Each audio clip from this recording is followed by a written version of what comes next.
And a very pleasant good evening, ladies and gentlemen. How's everybody doing? Welcome to Salem football here for the game 6 of 19. Pardon me, 19. How about 2022? All right, I'm a little thrown right now, ladies and gentlemen. About 2 minutes ago, I fell off my bar stool. I haven't done that in so long. It's just messed me up a little bit. But it should be a good time for football here tonight as the Salem Wildcats get set to take on the Breese Central Cougars in a conference matchup in the Cahokia Conference Mississippi Division. Welcome to Wabash Catch TV's presentation of high school football. My name is Bruce Dickey, along with a slew of folks from Wabash Catch TV. We'll tell you all about them as the night goes on. The Breese Central Cougars coming in with a fine record of 4-1 overall, 2-0 in Mississippi Division play of the Cahokia Conference, taking on a Salem squad that has been struggling with inexperience. They are 1-4 coming into the game and 0-2 in conference play. Breese Central comes in on a 3-game winning streak as back on September 9th, they knocked off Redbud 17-6. Tight game with Freeburg back on September 16th, beat Freeburg by 12 points, 31-19, and then knocked off East Alton Wood River last week, 21-6. If you're looking for common opponents, the Salem Wildcats have played East Alton Wood River, lost to the Miners back on the 16th, 42-34, as the Wildcats come in with 3 losses in a row. Roxana last week, 28-7. East Alton Wood River the week before that, 42-34. And then Olney Richland County the week before that, 41-20. So the Salem Wildcats under head coach Kevin Green trying to change their fortunes a little bit here tonight. They want to get back to the playoffs like they were last season, when they went 5-4, were able to make the playoffs. But if the Wildcats are going to do that this year, well, they're going to need to start racking up some wins, as the season already 6 games in, counting tonight's game. Can you believe it, folks? We are already 2/3 of the way through this year's high school football season. It just does not seem possible. For Breese Central, probably going to see a lot of Connor Freese. Connor Freese is a senior quarterback, and he has amassed a 55% percentage of catches or completed passes. He's 55 for 100. He's averaging about 171 yards a game, has six touchdown passes thrown. And he likes to find his main target is Braden Reverman. Braden Reverman wears number 13. He is a 6-foot, 145-pound senior, as is Connor Freese, also a senior, 6 foot, 170 pounds. And the big rushing threat for the Breese Central Cougars, probably nobody really dominates except Connor Freese leads the team in rushing. So he, with 315 yards, he is a dual threat. For the Wildcats, expect to see a lot of Samuel Green. Samuel Green he's throwing the ball this year. He is 35 for 62 on the pass, about 56% over the course of the season. He has thrown 3 touchdowns, and he comes in looking for his second win this season as a passer. Casey Sullins leads the team in rush, and Casey Sullins, the 5'9", 240-pound running back, and he has missed some time with an injury. We see that he is back tonight, and that is tremendously important for the Wildcats. They're going to need a healthy Casey Sullins to be able to do a whole lot this evening and the rest of the season, because really, if you look at the schedule for the rest of the season, things after tonight really don't get much easier for the Wildcats. They will have Columbia on the road next week. This, by the way, even though it is week 6 of the year, it is only the second home game for the Wildcats. Next week, the Wildcats will be in Columbia, also 4-1, and then Freeburg the week after that. Freeburg is 3-2 going into the games tonight against Roxana. Columbia goes into their game tonight at 4-1 against East Alton Wood Rivers. Basically, the conference playing its full schedule here in week 4 through 8 of the season, 6-team conference. The Salem Marching Wildcats heading in. Those are orange outfits. I think that's the Wildcats squad, as they will be setting up to perform our national anthem here in just a few moments. That is a sweet coat worn by the drum major. I love that thing. Look at that big, bright purple thing. And here come the Wildcats. This is Dad's Day here in Salem tonight. 2 weeks from now will be homecoming here in Salem, so keep that in your book. As the Wildcats on the field, the Cougars down in the south end zone. They will be receiving the football, by the way, to start the game. The Wildcats won the toss. They elected to defer until the second half, and the Cougars said, heck yeah, we'll take the football. So with our national anthem, here are the Salem Marching Wildcats.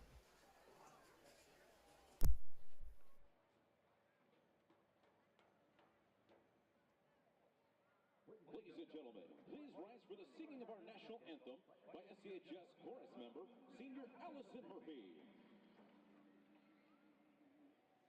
Oh, say, can you see by the dawn's early light what so proudly we hailed at the twilight's last gleaming, whose broad stripes and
Beautiful performance by that young lady singing our national anthem. As this is the first time we've had the full set of Wabash here for the Salem Wildcats. It's been a couple of years. Last year we had rain every game, so we basically set up just one camera here in the Wabash booth. But tonight we hope you're enjoying it here on Wabash streaming or cable on mobile or on Moby. And also, if you're ever out of town and need to catch a Salem game on Wabash, of course, go to YouTube and you can go to Wabash Catch TV West, and by golly, you'll find these Salem games. The Wildcats head out to the field to get set to kick off. We'll see if Mr. Ambule made it back from soccer practice to Max Ambule, if he made it back from soccer game, I think. He's out there. Number 27 is Max Ambule. Outstanding kicker for the Wildcats. He'll get the football from our officials. Bruce, who are the officials, you ask? Well, let me tell you. The officials are... It is Preston Chapman, Ralph Chapman, Cody Hess, Blake Thornton, and Dean Blades will be the officiating crew this evening as we are just about set to get underway. There is the whistle. Ambule set to kick, and he puts foot to football. It is a squibber. That's going to be picked up by, well, number 84. I don't have an 84 for the Cougars. Let's see if this other roster has an 84. Yeah, it does. Caden Rockers. He's a sophomore. And he lets that one go, or downs it. And the Breese Central Cougars will begin at their own 26-yard line. Into the shotgun goes Connor Freeze. Handoff to the man next to him. That is Anthony Attaway. And he'll pick up about 5, gets across the 30-yard line to around the 31. No huddle for the Cougars. Attaway in the backfield. To the right side is Cooper Loback. Pardon me. They're throwing to the right side, and it was intended over the middle to William Gorsuch. Pardon me, Dawson Cooper. How in the world did I mess up numbers? I may have messed up numbers. Yee. I had him at 66. Let's see how many other numbers I have messed up for Breese Central. As they're looking at a 3rd down and 5 or 6. Connor Freeze in the huddle, and a whistle before the snap. It's going to be a false start against Breese Central. Breese Central in their white jerseys with purple numerals, gray pants, and purple striping, purple helmets. And the Wildcats in their hunter green uniforms with jerseys and pants with red striping and white numerals. White and green helmets. So 3rd down and 10. You got to expect Freeze to be throwing this time. Again, he has Rickoff out to the right. Looks to his left. Throw is a bit overthrown, intended for Braden Reverman, his favorite target. And it falls harmlessly. And so the Cougars will kick it away on their first possession. Good job by the Salem defense with a little bit of help from the officials.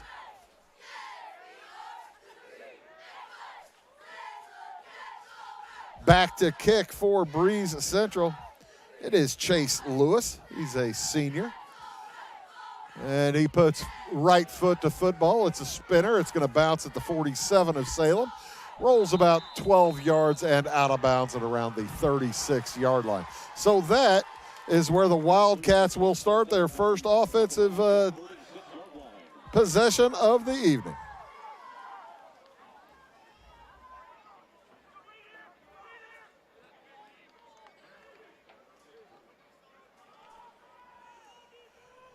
Samuel Green heads out to run the offense for the Wildcats. And he hands it off to the first man through. That's Mike Ectris. Pardon me, number 18, not 12. That is Jervis Mays. He picks up about a yard. Maybe not quite a yard. Just out to across the 37-yard line. It'll be second down and 9 for the Wildcats. Two receivers split to each side. And back to throw is Green. It is knocked down nearly into the hands of Connor Becker.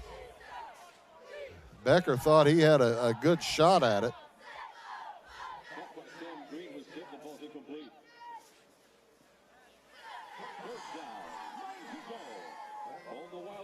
So third down and long for the Wildcats. We're less than a minute and a half into the football game here.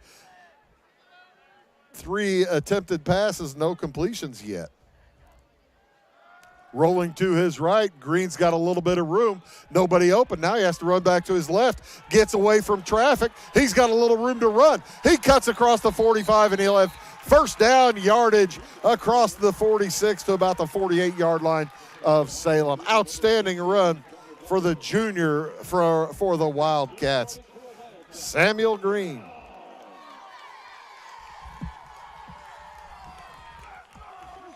First and 10 for the Wildcats. In for his first offensive play, Kaysen Sullen's back into the lineup. There he gets the handoff. It heads up the middle, not going to quite make it to midfield. The large S in the middle of the field. Good crowd on hand here for both Breese Central and for the Wildcats. As like I said, this is Dad's Day tonight. The Wildcats break the huddle. Second down and 10. No gain on the play. Two receivers wide right, one to the left. Fake handoff, and Green looks to his left. Now rolls to his right, throws that direction. It is off the hands of Braden Rector. Off the chest of Braden Rector.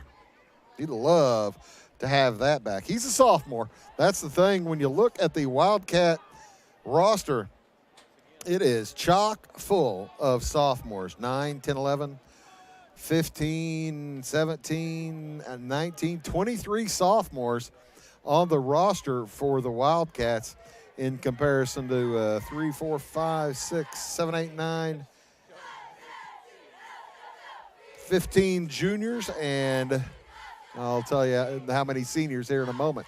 Third down and 10, as it was a false start, and that was Rector. He got out to his spot, never really got set. He was late getting out there.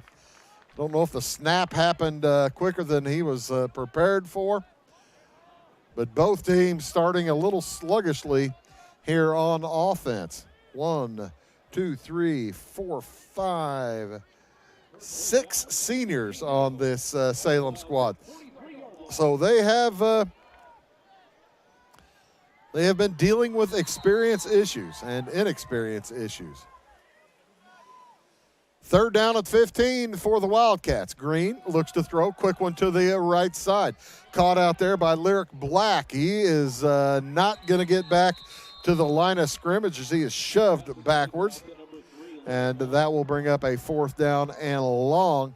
Loss of about 3 on the play, back to the 40-yard line, and the Wildcats will be forced to punt it away. Each team has had a possession here with 3 minutes into the game, and each team has been unsuccessful on their first possession. Wildcats looking for their second. That's blocked. That is blocked, and it'll be Breese Central football at the 31-yard line of Salem. I think coming in there and getting the football was Andrew Jansen. We might have a replay of that later over the course of the evening. Ty Landreth and Abby Springmeyer in the van tonight, bringing you the pretty pictures, making sure they're getting through to you, as well as bringing you the replays this evening on Wabash Catch TV. Carrie Linder, Bill Reed, and Steve Jordan on the cameras, doing a great job, all three of them. So great field position here for the Cougars. Handoff goes to Attaway, and he'll pick up maybe a yard, maybe two, before he is brought down by the big boys for Salem. Runs into Chandler Sill and Chance Sill.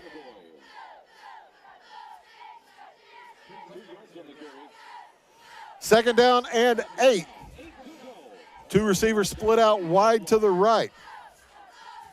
Attaway, they fake it to him, looking to throw Freeze. It is incomplete, intended for Bryce Behrman. And that's a catch that he should have made.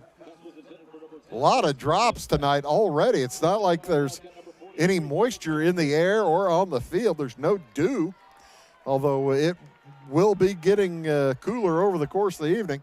I brought my hoodie and my jacket. I don't think I'll need both, but always be prepared. Third down and 8. Freeze to throw. It's a screen, and it is caught. And the first down, heading to the outside, and that is caught by Rackers. Caden Rackers, the 5'10", 155-pound sophomore. He'll pick up enough yardage for the first down and then some, as it's 1st and 10 now at Salem's 14.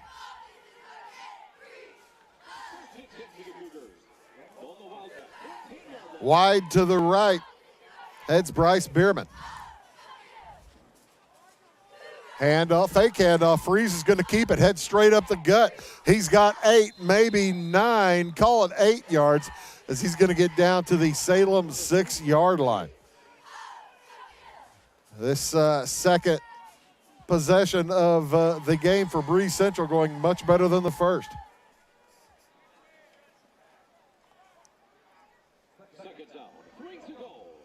Handoff to Attaway, cuts through traffic, gets back to the line of scrimmage, maybe picked up a yard. It'll be third down and call it 2 from the 6-yard line, as the Salem defense trying to strengthen up, trying to hold here early in this football game. 7.5 minutes remaining in the first quarter. And handoff straight up the gut with the first down for Breese Central on the carry. It was Chase Lewis. Lewis will pick up first down, so it'll be first down and goal at about the 3 for the Cougars. They eschew the huddle. And it's a Wildcat. Direct snap again to Lewis. He cuts up the middle for the touchdown.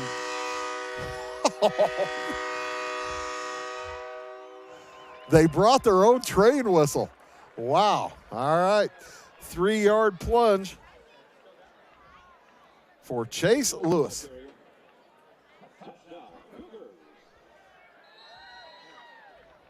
Either that or the folks running the train whistle for Salem didn't realize that the wrong team scored. Lewis set to kick the extra point. Holder is Braden Reverman. Right-footed kicker.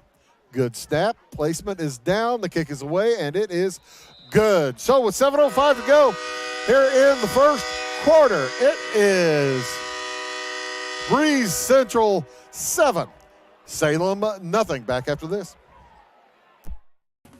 At Clay City Banking Company, we're all on the same team, regardless of zip code. At home, work, school, or across the country, you can be part of our team with our cutting-edge mobile banking products. From your hand, you can check balances, transfer money, make deposits, and pay bills. Looking for a loan? We've got you covered with our mortgage, agriculture, commercial, and consumer loans. Join our team today. Play City, Florida, Louisville, and Fairfield banking companies. We're the hometown banks, member FDIC, and equal housing lender. And welcome back. I believe that train horn is coming from that RV over there. That is very impressive, bringing your own train horn to a game as a visiting team. That is very impressive. Central set to kick it away. That will be Griffin Thomas kicking. Back deep for the Wildcats. We'll say it's Miking Etris as the ball heads his direction. It's not going to make it there as it is off the hands of McCain Huggins and rolls out of bounds at about the 28, 29 yard line, make it the 27 yard line. That's where the Wildcats will begin their second possession here of the first half.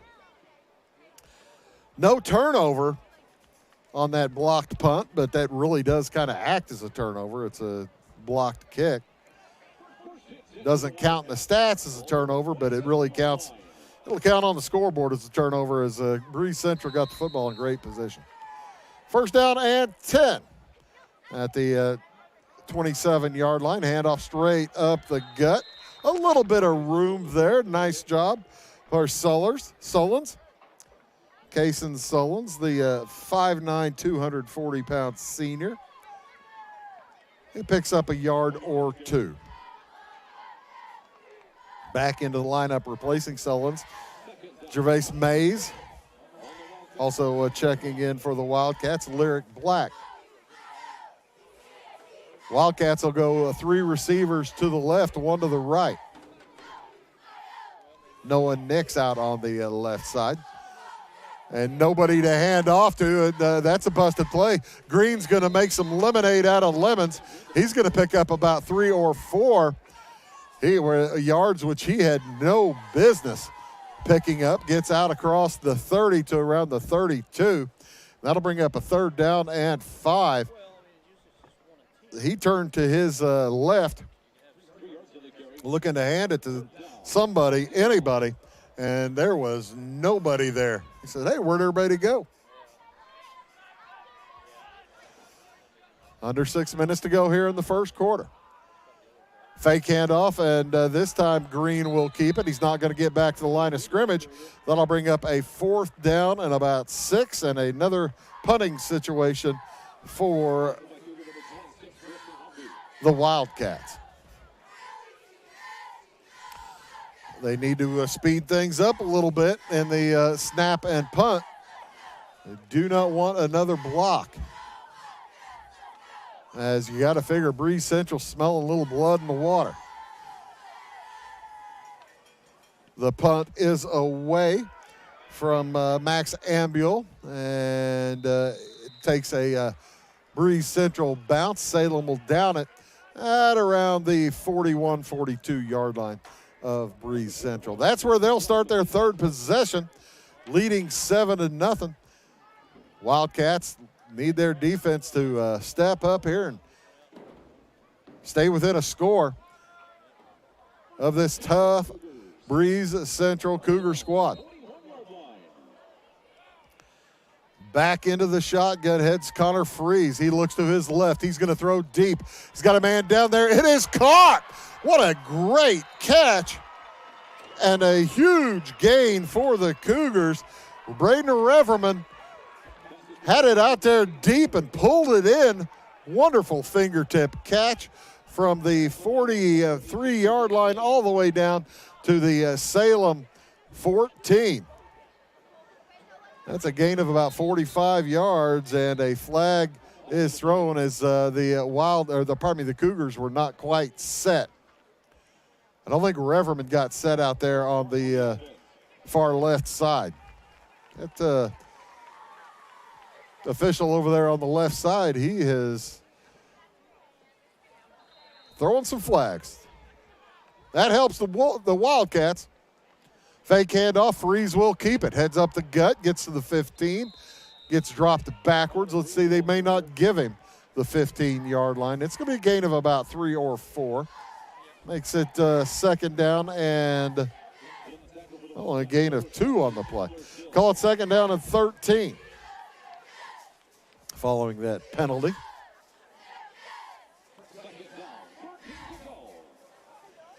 Reverman to the right side along with Rickoff.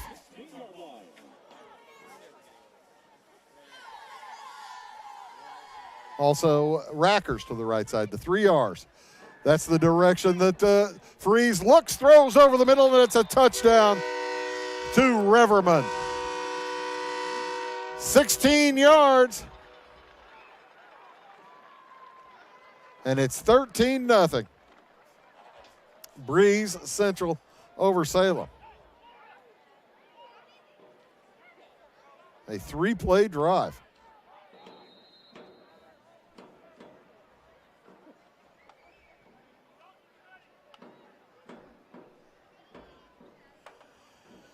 And the Wildcats jump. That'll move things a little bit closer for Chase Lewis. They may go for 2, but I doubt it. With 4:05 to go here in the first quarter, we'll see. Half the distance from the 3 to about the 1.5. Do they change their mind? They change their mind. They are going to go for 2. We go to the Wildcat with Lewis, the only back. 10 on the line. He's going to throw. He's got a man wide open, and it is caught by Griffin Thomas for the extra point. It is successful, and with 4:05 to go here in first quarter, it is 15-0 in favor of Breese Central. Back after this. Give me all your lumber. Doors, paint, windows, electrical, plumbing, and much more. Oh yeah, give me all your guns too. Young Lucas, What? you better be dreaming about all the stuff we sell here at Zing Building Center. Oh, I would. Zing Building Center in Louisville on Route 45. It's a cool place.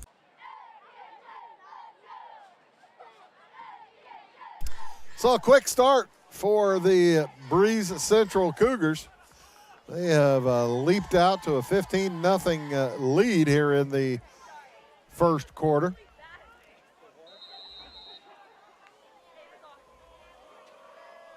As Etris back to receive, it's not going to make it back to him. Gathered at the 27-yard line, again by Kane Huggins. He's going to get out to the 39, make it the 38-yard line. And that's a little bit better field position for the Wildcats beginning this possession. Wildcats need to get that offense untracked. They've picked up a few first downs, but hurt badly by a blocked punt.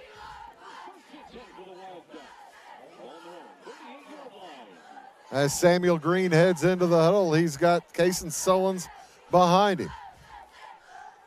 One man split out to each side, fakes the handoff, rolls to his left. He's getting chased, throws it that direction. It is caught and knocked out of bounds. It will be the reception made by Miking Etris. And that's going to be very close to a first down. I don't quite think it is. I think it's about a half-yard short. As our official will head into the middle to take a look. I don't believe he got there. He's still taking a look. They may measure this. 3:39 to go here in the first quarter. Nope, they're going to call it second down, and we will continue unabated. Well, Wildcats probably want to keep going. Get a nice momentum play like that. Catch by Etris. Let's get Sullins going here and get a first down. Here goes Sullins. Here goes the first down. He gets to midfield and gets shoved backwards.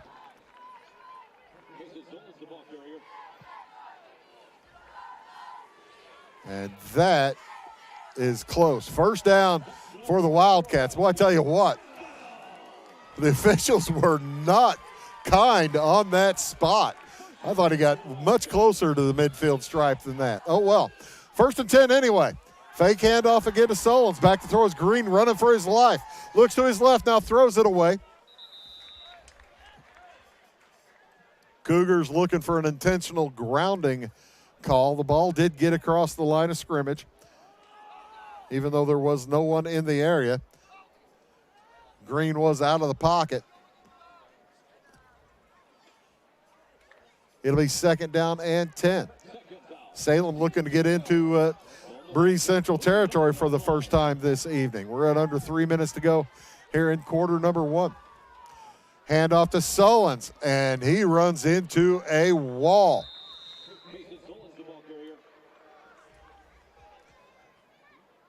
Mainly Cole Kep, along with a host of buddies. I believe Kep was the first man to hit him in the hole.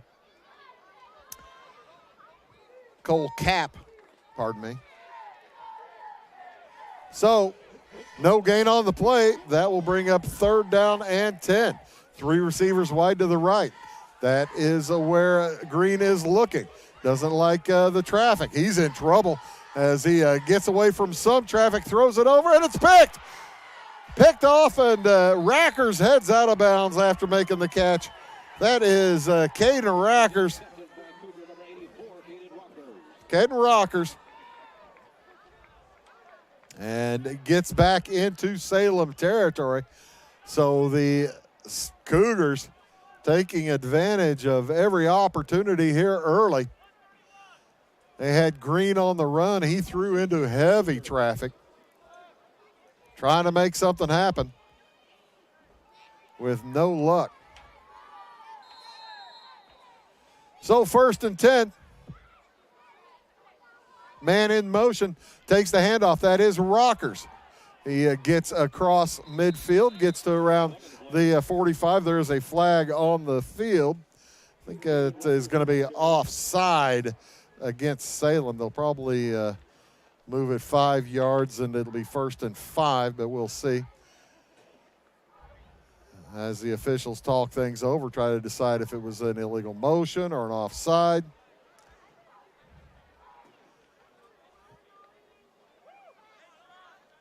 It will be false start.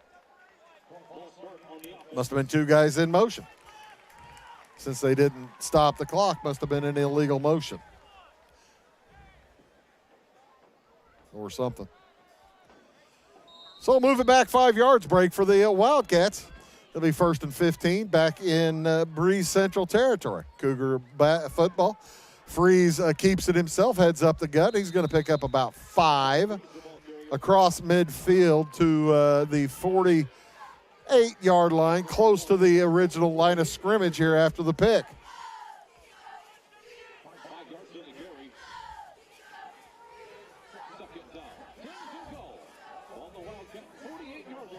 The Cougars have shown a propensity for the big play. Fake handoff to Rockers, on to throw deep. It is intended for Reverman. Almost picked off. Oh, what an opportunity there through the hands of Lyric Black. And that'll bring up 3rd down. Another flag on the play. It's going to be a holding against the Cougars. So the question is, do the Wildcats want it to be 2nd and 10? Or 3rd down, or pardon me, 2nd and 23, or 3rd and 10. They choose 2nd and 23. Move them back, says Coach Kevin Green.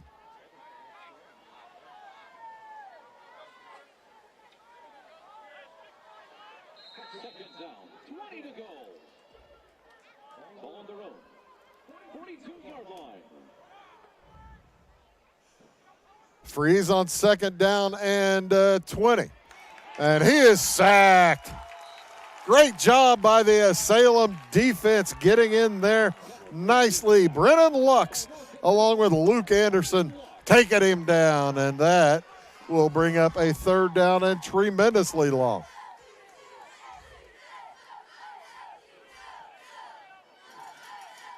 First down is at the Wildcat 38.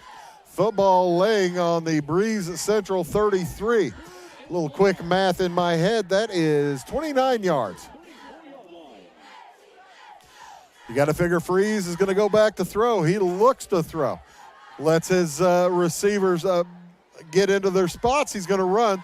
He's got the left corner turned. He picks up about 15 near the midfield stripe, and that will bring up 4th down and plenty as he's forced out of bounds. So that'll bring up a kicking, a punt, the punt team for the Cougars. So the Salem defense holds after that after the interception by Rockers. Back deep for the Wildcats, it is Lyric Black. Chase Lewis's punt is away. Boy, that did not spin at all. As Black lets it bounce, it's going to die at about the 17-yard line of Salem. So that's where the Wildcats will have it with 25 seconds remaining here in quarter number 1.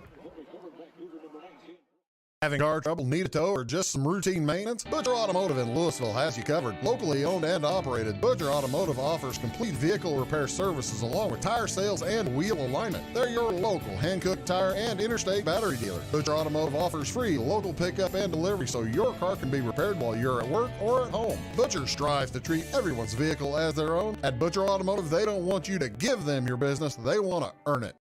Green in the People like shotgun, this. hands it to Kaysen. And Kaysen is going to have first down yardage, gets out to the 30-yard line, a gain of about 12 on the play for Kaysen Sullins. One of the best plays of the night for the Wildcats.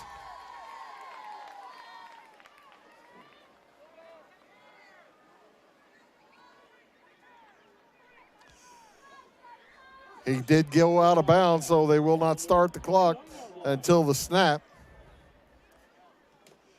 Back to throw. It is caught over on the left side by Miking Etris. Makes a cut to the middle. He's still on his feet. Past midfield. Breaks another tackle. And he's down at the 41-yard line. What a gain. A pickup of 30 yards for the Wildcats. And that'll pretty much do it for the first quarter. This is a fired-up Wildcat squad. Down in the score, but they are fired up. As that will be the end of the first quarter with the Breese Central Cougars leading Salem 15-0, but Salem on the move back after these. Do you bowl like this? That's great. Do you bowl like this? That's great too. That's because whether you're a pro or you just want to have a lot of fun, at Peggle's Silver Dollar Lanes, we have a lane for you. We have Galaxy Bowling, gaming for kids and adults, Joe's Pizza, a full bar, darts, pool, and fresh and clean bowling shoes. Boy, does that smell nice. So come on down to Peggle Silver Dollar Lanes in Effingham, where we have a lane for you. Why are more people heating their homes with FS Propane? Because it's better to work with a company that lives and works in the same community that you do. This is Aaron Cummins, your local Clay County FS Propane Specialist with South Central FS. South Central is a 9-county cooperative with highly trained employees that are dedicated to providing our residential, commercial, and agricultural customers a safe and reliable propane supply. Contact your local South Central FS Propane Specialist or visit us online at southcentralfs.com.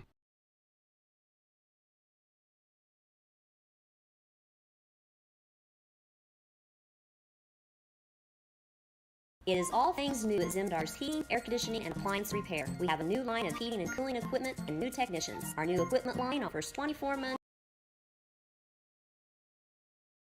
months. There for Gervais Mays.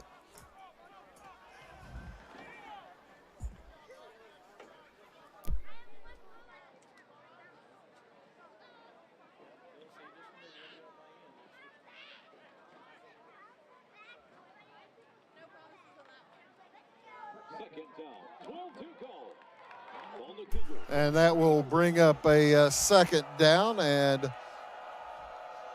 12. Pitch to the left side. Mays is going to try to turn the corner, gets shoved sideways and gets knocked out of bounds. Picks up a couple. A flag is laying on the field. There might be a hold behind him. We'll see what that yellow handkerchief is on the field. That may not be good for the Wildcats. Holding it is.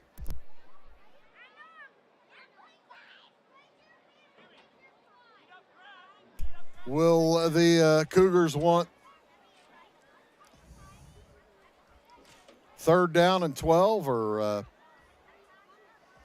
Second and 22. Looks like they're going to want second and a chunk. Make it second and 25.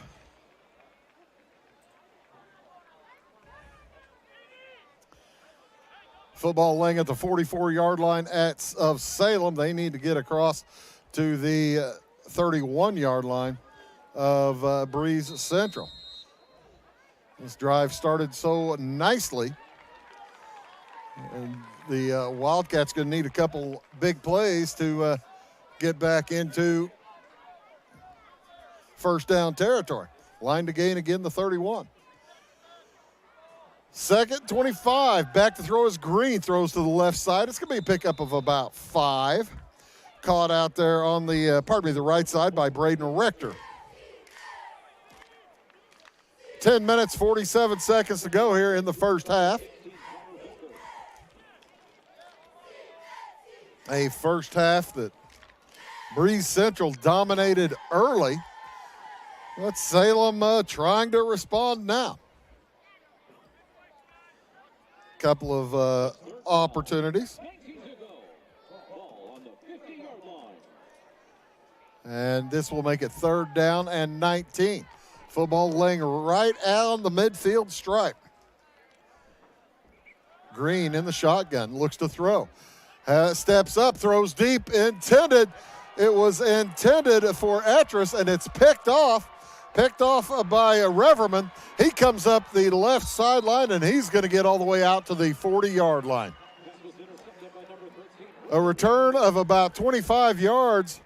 I tell you what, you throw anything in Reverman's area, he will take advantage, as that was a clean pick.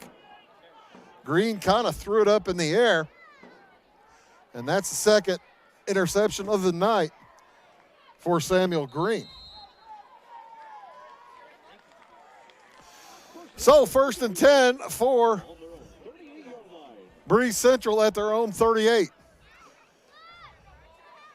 Freeze hands it off to Anthony Attaway. Attaway picking up good yardage up the middle as he keeps chugging his feet.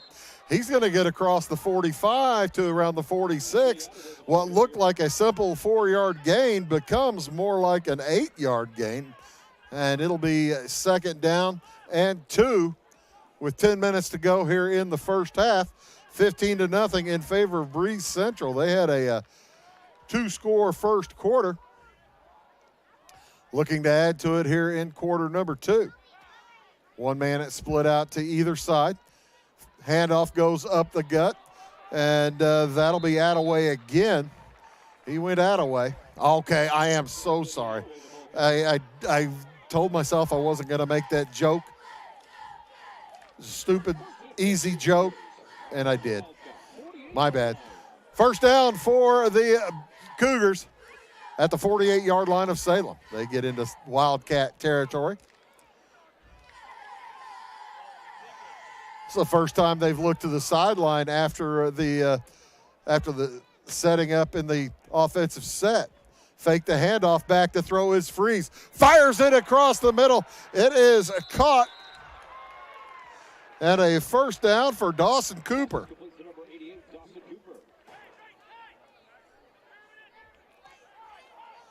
All the way up to the 21-yard line of the Wildcats. A big pickup on the play of about 30 yards, make it 29 yards.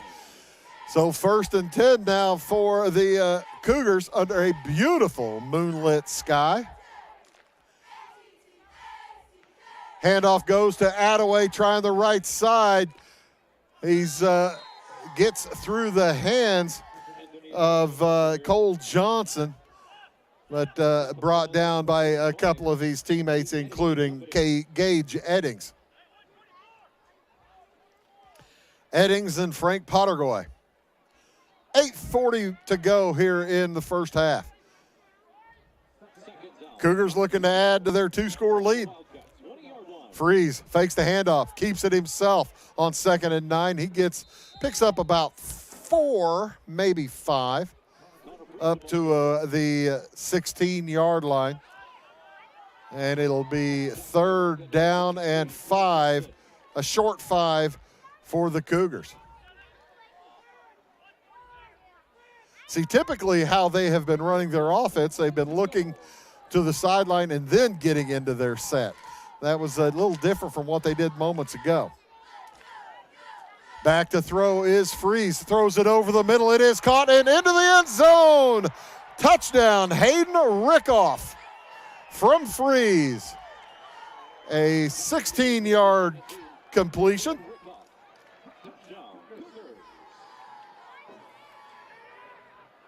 With 7:55 to go here in the second quarter. Breese Central in command. Chase Lewis into kick. Reverman his holder. It's 21-0. And it is 22-0. The kick is good. 7:55 to go in the first half. It is 22-0 in favor of Breese Central. Back after these. Make Carnaby Square in downtown Fairfield your fashion leader. We're the little boutique with the big inventory of beautiful, trendy outfits and clothing in a wide array of your favorite name brands. And don't forget our large selection of jewelry and accessories. Carnaby Square is Southern Illinois' largest dealer of Brighton. At Carnaby Square, we take pride in our one-on-one, knowledgeable customer service and look forward to helping you create your own special look. Plus, always free gift wrapping. Find endless gift ideas 24/7 at CarnabySquare.com and on our Facebook page. Shop the fashion leader in downtown Fairfield, Carnaby Square.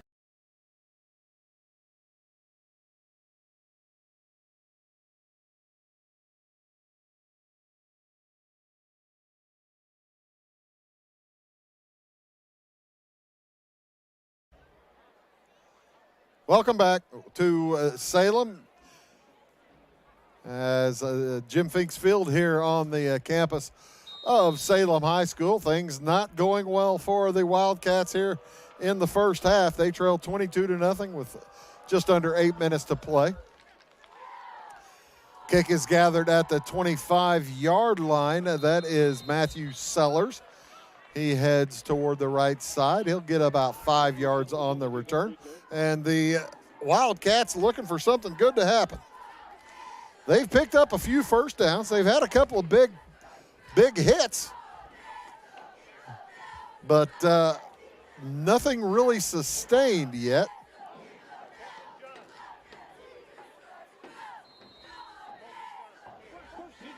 They got into Breese Central territory the last time they had the football, but had an interception as Kason Sullins lines up behind Samuel Green, who's under center. Sets a man in motion, hands it off to Sullins. Met in the hole.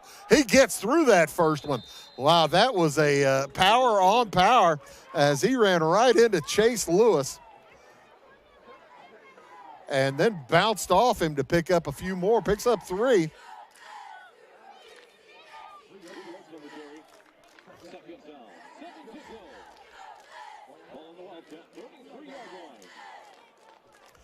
It'll be 2nd down and 7. Did I just miss it, or did they just not play the train whistle that time? I think they may have played it for the wrong team the first time or two. I'm not sure.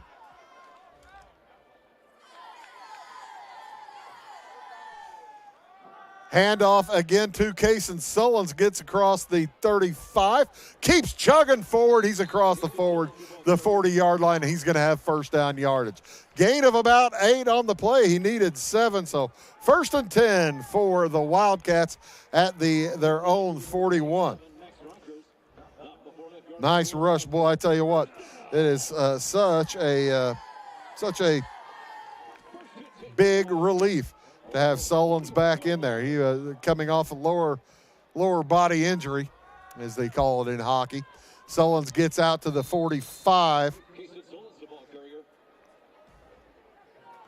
A few other scores. El Dorado leads Cesar Valier 12-0 in the first quarter. Fairfield leads Christopher 16-0 after a quarter. Altoff leads Marion 6-0 in the first quarter. Anna Jonesboro scored on the opening kickoff, leads Pinckneyville. I'll give you a few scores throughout the night.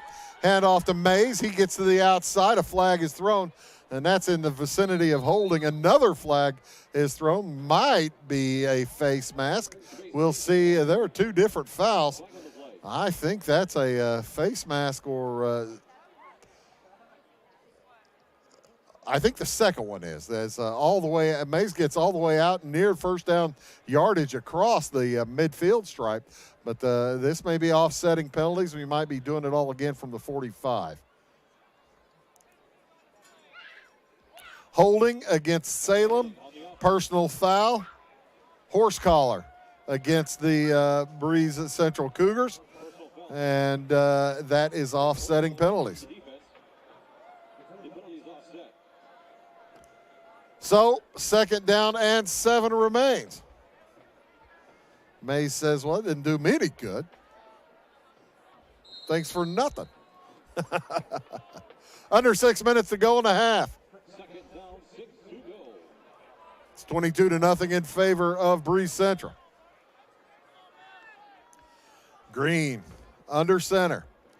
Fakes the handoff, rolls to his right. He's got a man over the middle, and it is caught. Noah Nix has first down yardage across the 40, or pardon me, across the 45 to the 41-yard line. A big pickup for the Wildcats. They are into Breese Central territory again. 1st and 10 at the 41 of the Wildcats. Hand off the Mays. Mays tries the left side, bounces through traffic. He's going to get held onto and shoved backwards. Logan McDonald in on the tackle for the Cougars. Maybe got back to the line of scrimmage, might have picked up about a half a yard, if that. Did not really pick up much. So 2nd and 10 as Sullins checks back into the game. And he'll take the handoff straight up the gut. He is met in the hole and driven backwards. Big hit on the play.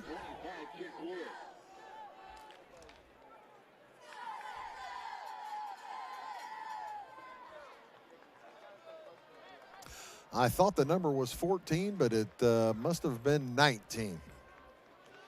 Is that Griffin Becker on that hit?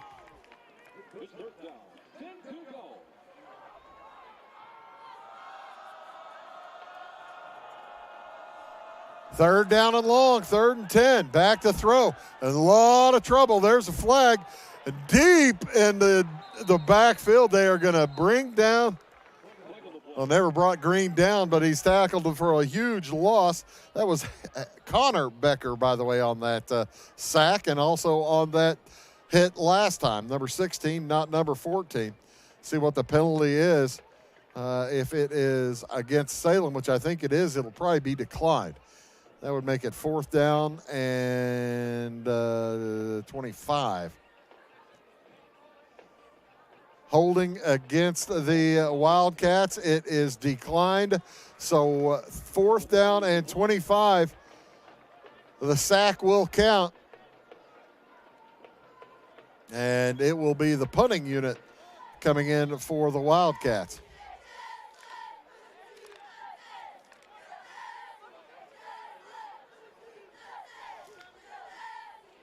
Max Ambule bat to kick. He's a good punter. Had one blocked earlier this evening. High snap, he barely gets it. Gets the kick away, and it's going to be a solid kick considering. Takes a bounce and hits the leg of Connor Becker, but he's able to fall on it. So Breese Central will retain possession with 4 minutes to go here in the first half, and they have their full complement of 3 timeouts. Each team has 3 timeouts. What will the Cougars do?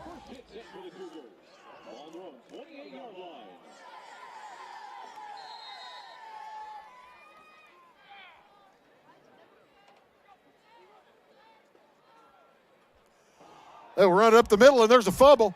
This one is loose, and who has it? And I think the Wildcats got it. Looked like Kane Huggins was able to pull it out of there. He sure was. A big round of applause for Kane Huggins coming off the field as the sophomore falls on it, and it's great field position for the Wildcats late in the first half here. It'll be 1st and 10 at the 30-yard line. Nice hit up the middle by that defensive line to jar that football loose, and with plenty of time to go here in the first half, here come the Wildcats. They'd love to punch, love nothing more than to punch one in. Green will go under center. Sullen's behind him. One man out to the left. Fake handoff. Looking to throw. Green running for his life again. Throws it to the left side. Intended over there for Cannon King. And it is incomplete. King coming off limping. He went into that little rise over there on the far side. Coming off the field. On both sides of the field, there's a little slight rise coming off where they, basically where the drainage is. And King may not have been prepared for that. He's talking to the training staff over here at Salem. 2nd and 10. Clock is stopped. Man in motion is Black. Handoff Sullins. Met in the hole, bounces off the first tackler. Becker, and will fall forward for about a gain of a yard. Becker, I tell you what, he is taking some punishment and dishing it out all at the same time. He is having some fun out there. Connor Becker's a senior, and he is playing far bigger than his 6'1", 160-pound frame for the Cougars. Gain of about a yard. Call a 3rd down and a long 9, short 10. 10 seconds left on the play clock. Plenty of time as the Wildcats get set. Fake handoff, back to throw. In trouble again. Green's going to get dropped at the 41. A loss of 10 on the play. I think that was Becker again on that. It sure was. He is having what a first half, number 16, is having for the Breese Central Cougars. Let's see what the flag's all about. It is holding against the Wildcats. It is declined, and that will bring up 4th down and about 20. Line to gain is the 20. And the Wildcats will talk it over as Breese Central calls a timeout. 2:50 to go here in the first half. They lead 22-0. Back after this. If you're looking for a loan for your brand new home, call Clay County State Bank. If you want to transfer money so your future will look sunny, call Clay County State Bank. We got checking and savings and bill pay too. If online banking, just ask a guru. For all your banking needs, we think you will agree. Clay County State Bank is the place you need to be. Clay County State Bank.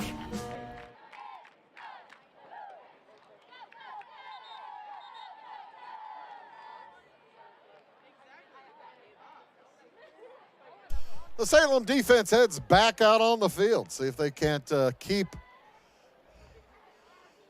the Cougars away from their end zone here in the last 2 minutes and 50 seconds of the first half as Max Ambule set to punt it away from the 40. The Cougars trying to save a little bit of clock. Ambule gets it away, gathered at the 11-yard line by Reverman, and he gets dropped with no gain on the return. It'll be 1st and 10 for the, actually got it at the 6 and got out to the 11. So, yeah, about to pick up a 5 on the return. Gutsy play on that return by Braden Reverman. He's their senior wideout. Catches, has their most yards and receptions for the Cougars this fall. He will probably be a big part of this final 2 minutes and 42 seconds. Into the shotgun goes Connor Freeze, heads to the left side, and a late turn for Hayden Rickoff as the ball sails behind him. I think Rickoff might have ran about 2 steps too many. That looked like the old button hook. And he went 15 instead of 10. So second down. Be nice if Salem could get a stop here and not burn too much clock, have a chance at the end of the half. Catch is made by Reverman. Again, a fingertip catch at the 41, and he falls at the 46-yard line. A pickup on the play of 35 yards. Boy, Reverman and Freeze, everything as advertised tonight. Reverman with 2 huge, beautiful catches, fingertip catches. He must have those NFL gloves on. On the run, Freeze throws it over the middle. It is caught, and it's going to be a first down for Colton Arnold. First down stops the clock with 2:13 to go. Oh, he did not get the first down as the clock keeps running. So second down and 1. We'll move under 2 minutes before the Cougars get the playoff. They are into Salem territory. Second and 1 at the 44 of the Wildcats. Freeze looks to throw to the right side, incomplete. That'll be up third down and 1. Stops the clock with 1:50. Breese Central has 2 timeouts left. Salem with their full complement, but they're just trying to keep the Cougars away.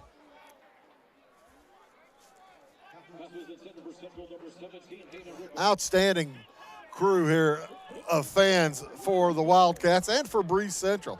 Big crowd here tonight.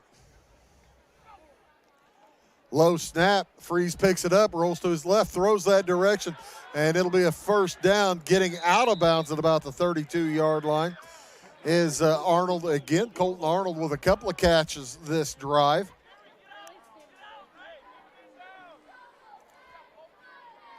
I keep looking for number 13, seeing where he's going to pop up.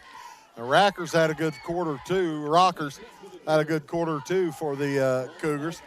He wears number 84. He's a big part of their offense. Rockers, along with Arnold and Reverman, are wide to the left. It's the short side of the field, though. Looking to his right, Freeze fires downfield. It is off the hands of the intended receiver, Hayden Rickoff. That'll bring up second down and 10 at the 33-yard line. Boy, Freeze has a gun. He was standing at about the 40-yard line. Put it down to the 5. All the way to the far side of the field. If you do the math, ladies and gentlemen, it's A plus B squared. A squared plus B squared equals C squared. That's about a 50-yard pass in the air. On the run, Freeze fires it across the middle. He may have been close to across the line of scrimmage. No flag is thrown as it's an incomplete pass. That'll bring up third down and 10 for the Cougars. Football at the 32-yard line. Need the 22 for the first down. 1:28 to go on the clock. 2 timeouts remaining for the Cougars. They do have a field goal kicker. I think this would be a bit out of his range.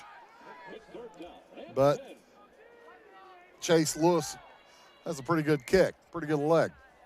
Freeze looks to throw, looks to the right side, fires across the middle. Nobody there.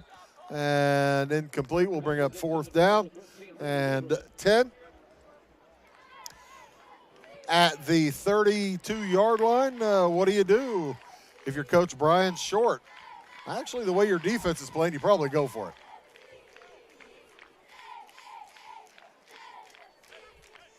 The Cougars' defense has been outstanding this evening. 1:23 to go. First half. It's 22-0 in favor of Breese Central. Into the shotgun is Freeze. Looks over the middle, throws to the right side. Got a man down there, that's Reverman, and it's over his head. He went up high for it, jumped maybe just a little bit early, nicely defended by Cooper Lobeck.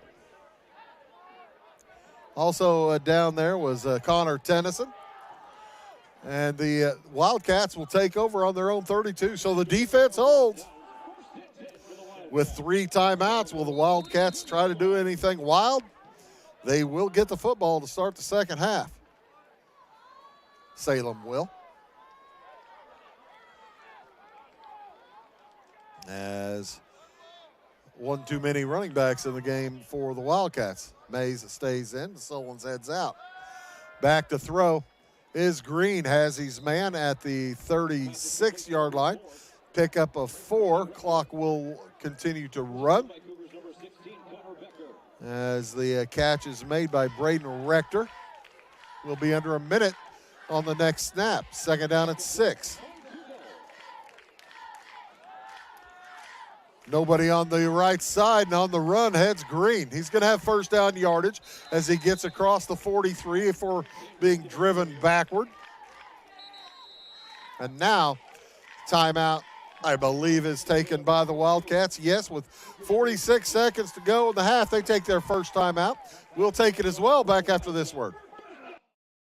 When you want an honest deal and hometown service without the runaround, go to Lamont Chevrolet Chrysler in Fairfield. Let Gabe McGahey, Sheldon Bunning, Jeff Black, Dennis Downs, Matthew Rogers, or Caleb Dunn score the best deal for you on your next new or pre-owned vehicle. Parts and service departments with factory-trained technicians and express lane and state-of-the-art tire and alignment technology. Lamont always inspects your battery, antifreeze wipers, and tires for free. We want you prepared for the open road ahead. Open 24/7 at LamontsOnline.com. You'll like the way we do business.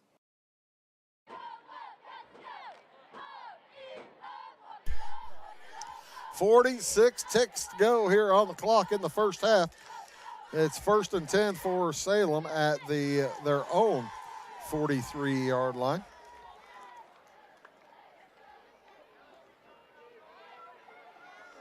It has been pretty well-played football game, but all Breese Central on the scoreboard. A couple of big plays have really told the tale, and a couple of turnovers and a blocked punt for Salem.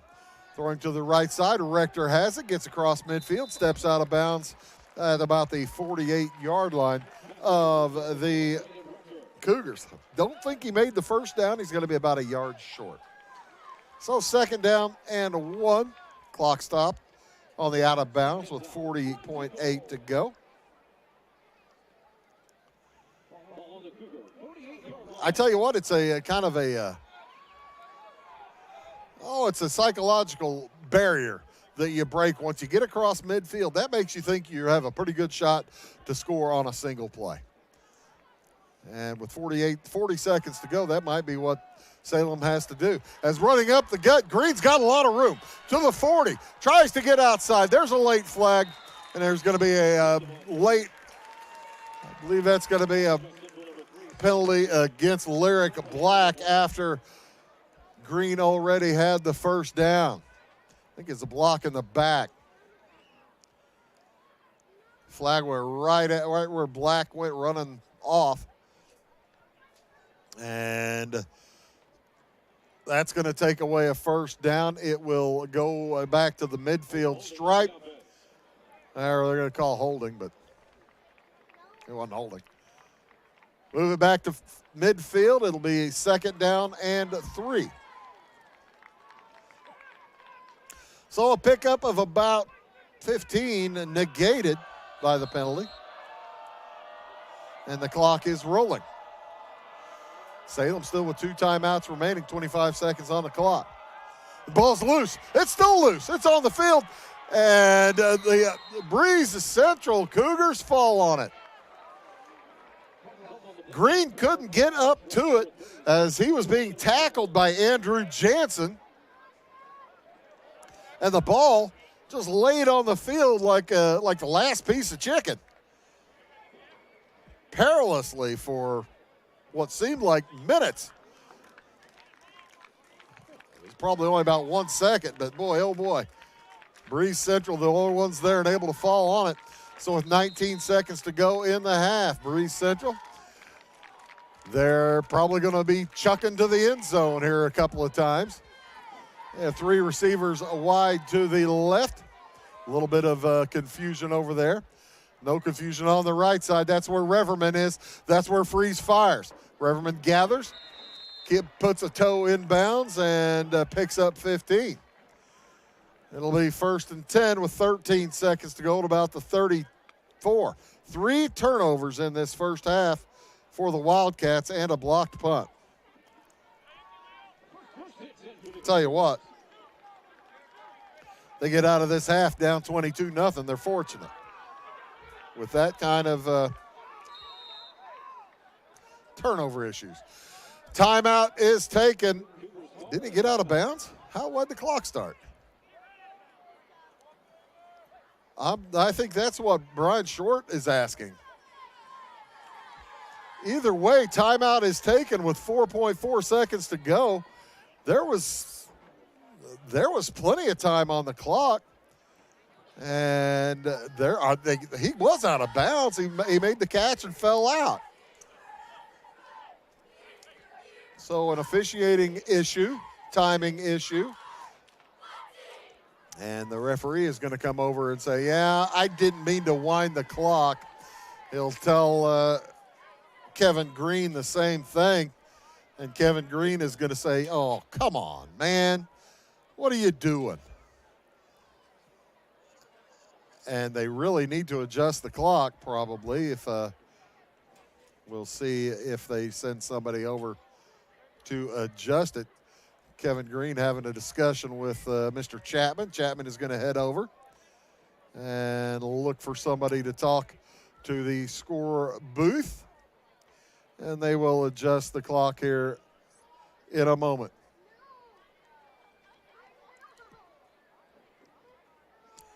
Oopsie. You know, it's like an early part of the season still, right? No, wait. It's game 6. Hey, at least these guys do wind the play into action, as that's a little different from what a crew we saw earlier this year. So with 12.8 seconds to go in the half. And the low snap, Connor Freeze goes to a knee to pick it up. That means he is down. Timeout is taken with 8.7 seconds to go by Breese Central. This time, we will take it as well. We'll be back after this word. At your locally owned Napa Auto Parts stores in Flora and Louisville, you can count on experts to have the solutions to keep you running on the road or in the field. More than just your car, the Napa Auto Parts stores in Flora and Louisville carry a large inventory of Napa products for farms, heavy trucks, and just about everything that moves. Experienced associates understand your needs and are ready to help with the perfect part at a great value. That's Napa know-how at your locally owned Napa Auto Parts stores in Flora and Louisville.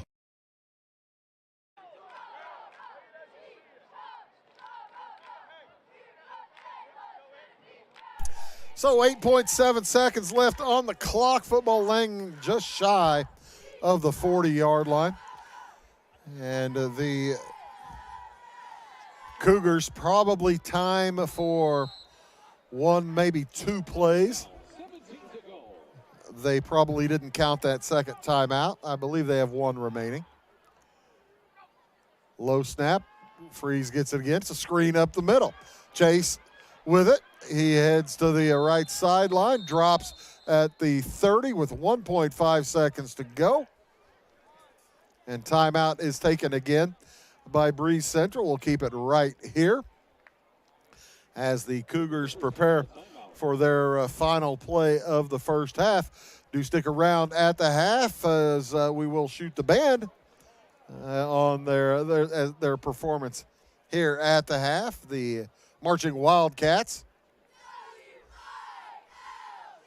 as it's getting chillier and chillier as the night wears on. Game started, it was about 70 degrees or so, and I figured by about the first hour or two, by the end of the game, it'd drop about 15 degrees. Let's see what the temperature is right now. We might end up getting a few dew issues on the field. It is now 54. It was about 72 degrees at game time, so it's dropped 18 degrees since the start of the game, about an hour ago. Freeze in the deep shotgun. 3rd down and 6. That doesn't really matter because there's the end of the half. Freeze to throw, looks down toward the end zone. He's got Reverman in there on it, just over his outstretched fingers. And both teams will head to the locker room. The Cougars leading it here at the half, 22-0. Salem will get the football when we start things off here in the second half. And we will have the halftime show for you, as well as statistics and replays for you here after a short period of time. You are watching Wabash Catch TV's presentation of high school football here on Wabash Catch TV. Back after these. In 1916, Warren Miller chose Auto Owners Insurance. Later, his son made the same choice, as did his grandson. And today, his great-granddaughter did the same. As we reflect on where we've been, we're grateful to our independent agents and to those who have put their trust in us, and to the generations who will. Auto Owners Insurance. Harrison Insurance in Louisville is your local independent auto owners insurance agency. My name is Robin Stanford. I own Stanford Marketing. It's a promotional products business along with an embroidery business. And we do custom hats, t-shirts, anything, you name it, we can make it. People like that we do stuff in-house and we can actually make things here and that we're not contracting work out to other places. We never say no. We always try to find a way to do it. If anybody can do it, we can do it. We are hardworking women, that is for sure. Come to Stanford Marketing in Flora for all your custom and promotional needs. Does your home show signs of foundation problems? Call the experts at Woods Basement Systems. Our Power Brace system can fix the problem permanently and help protect the value of your home. Call Woods Basement Systems today. Woods, the all things basement-y experts. Mold, rank air, pests, all getting closer to inside your home. With a dirt crawl space, there's no telling what's below you. A sealed crawl space locks the nasty stuff out, plus can lower your utility bills. Woods, the all things basement-y experts. Tomorrow. Some fear the uncertainty it brings. Some trust the promise it holds. At Grinnell Mutual, we are always looking forward to tomorrow, growing and innovating. So even if the plans you have for the future aren't the same as the plans that the future holds for you, you can be ready. Because we'll be ready, like we have been for over 100 years. Trust in that. Trust in tomorrow. Talk to your mutual agent today. Your local agent is on the square. Louisville, Clay County Farmers Mutual Insurance. Briscoe Surplus Sales on the northeast edge of Flora is your one-stop do-it-all shop. Looking for rugged boots and footwear from great brands like Lacrosse, Rocky, and Carolina? They're there. How about top-notch small engine parts and service? Briscoe Surplus Sales has it. Whether you're wiring your switches or switching your wiring, Briscoe Surplus Sales has the solution and the know-how to help you get the job done right the first time. Briscoe Surplus Sales, your one-stop do-it-all shop.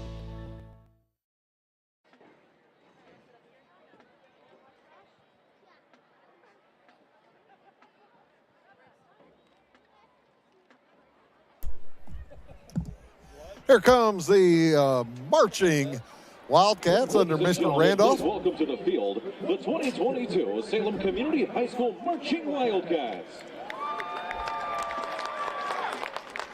They have several different. The band is under the direction of Mr. John Randolph.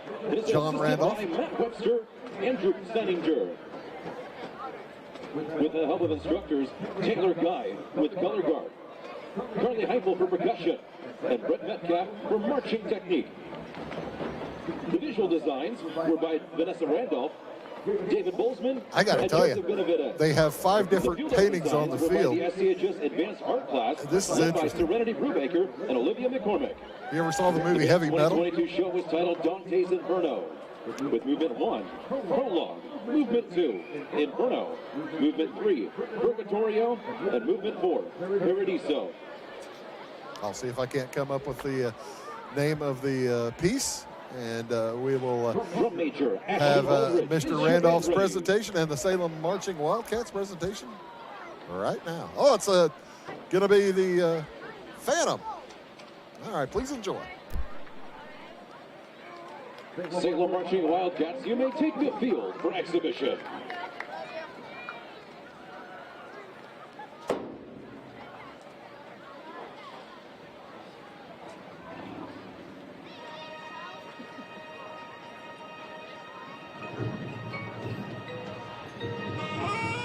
What lies around the misty veil of the afterlife?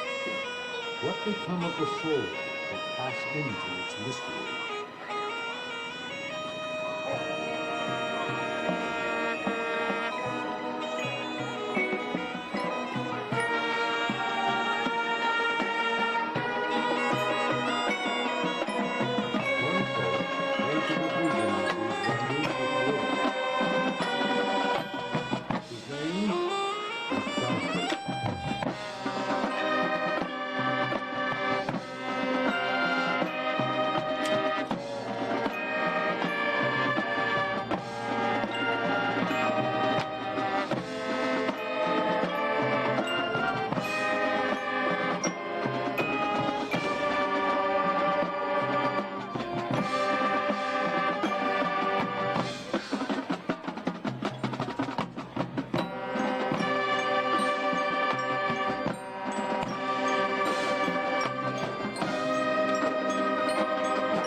Abandon hope, all ye who enter here.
This is, ladies and gentlemen, Dante's Inferno. That was movement one, as the Salem Marching Wildcats actually took first prize over the Edwardsville Marching Festival.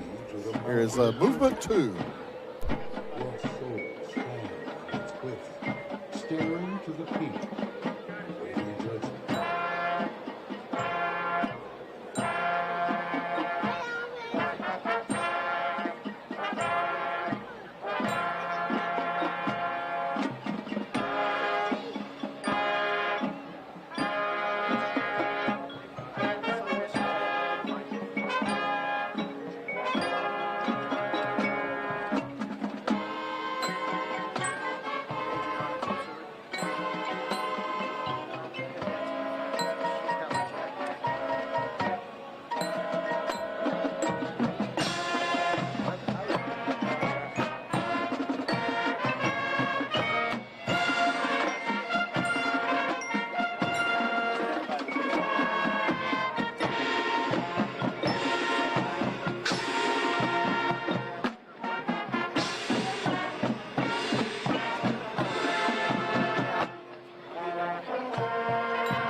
And there you are, the Marching Wildcats presentation of Dante's Inferno. As they are, I believe, done. We have a set of replays for you. Instant replays from the first half. As we'll pop those here in just a moment. First place percussion, first place visual, first place music, and first place overall in the Class 1A of the Edwardsville Tiger Ambush Marching Band Festival. The band will continue its competition season October 15th at the New Marching Eagles Classic and October 29th at the Pinckneyville Mardi Gras Marching Band Festival. Tomorrow, the band will hit the streets of Salem with the Franklin Park Marching Bobcats, combining to perform as the Big... There's our replays. There's the first touchdown of the game. That was that 3-yard plunge by Chase Lewis. There is the extra point from Lewis. It is good. There's the second. Well, that's just a replay of the extra point. Saw it again. This one back to throw is Breese. He throws deep and gets Reverman way deep downfield, a gain of 45 on that play. Then Breese to his right to Reverman for the second touchdown. That was a 16-yard chuck. After a penalty on the extra point try, Lewis fired it to Griffin Thomas for the second, for a 2-point conversion. There's the first interception of the game from Samuel Green, caught by Connor Rackers. Still in the first period. Throw deep is almost picked off there by Lyric Black. Breese still in the first quarter. Looking deep again. He's in some trouble. And a nice sack there by the Wildcats defense. There's a catch by Miking Etris. He had the big run across the midfield. I believe that was a gain of about 30 for the Wildcats. That put us into the second quarter. Deep throw downfield. Second pick of the game for Samuel Green. Reverman, I tell you what, he's got wonderful hands, and he made that catch and an outstanding return. At this point, it was 15-0.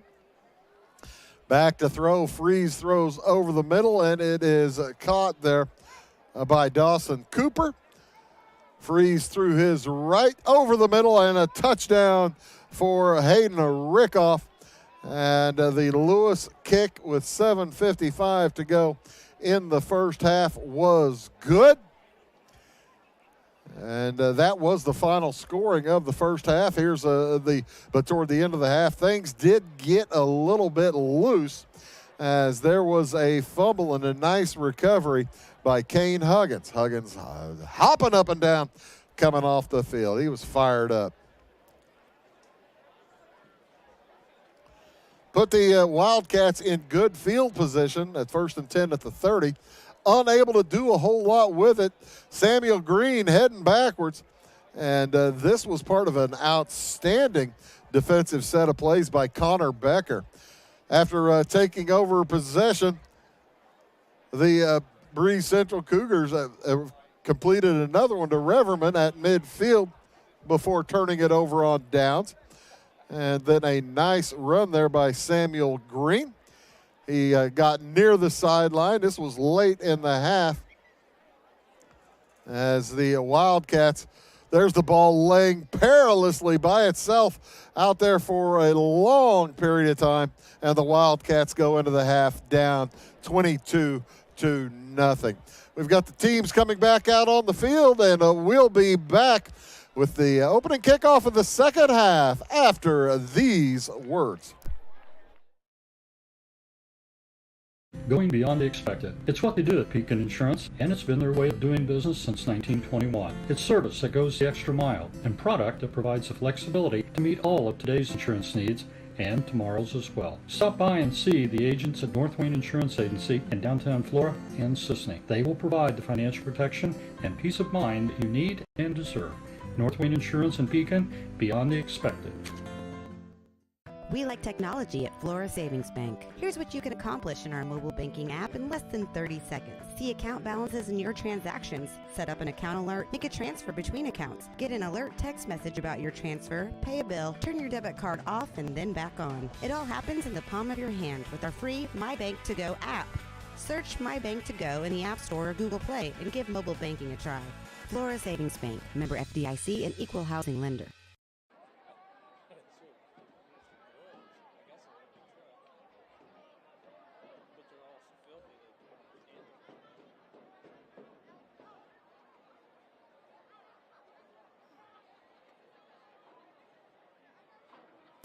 And welcome back. We do have a few scores to give you here at the half. Here's a kind of a surprising one. East Alton Wood River leads Columbia at halftime, 14-0. That is a big one here in the Mississippi division of the Cahokia Conference. Also, a few other halftime scores. Halftime in Mount Carmel. Mount Carmel leads Newton 35-0. The Aces have returned 2 interceptions for touchdowns and scored a TD on the final play of the half. Johnston City leads Vienna 28-0 early in the second quarter. Mount Vernon leads Carbondale 28-14 at the half. In the third quarter, it is Fairfield over CZR 32-0. Also at the half from West Frankfort, Murfreesboro leads West Frankfort 32-7. And after the first quarter, Carmi led Edwards County, this is about an hour ago, 27-0. So both teams are back in and off the field, getting ready for the second half. The Wildcats will receive the second half kickoff. By the way, folks, thank you so much for watching Wabash Catch TV's presentation of high school sports here on your cable and or streaming system on the Moby. Hope you're enjoying it. Also online streaming at Wabash Catch TV West channel on YouTube. My name is Bruce Dickey. We got the whole crew here. Abby Springmeyer out in the truck along with Ty Landreth. Ty's doing a great job getting us those instant replays and the reviews. Also here shooting tonight, Bill Reed along with Kerry Linder and Steve Jordan. Those folks bringing you the pretty pictures here tonight as the Wildcats are ready to receive the kickoff. Back deep, it is Miking Etris along with Sean Thornton. And those fellows haven't had a return all night long as it's gone to the upbacks. Matthew Sellers and I believe Kane Huggins out there, the other upback.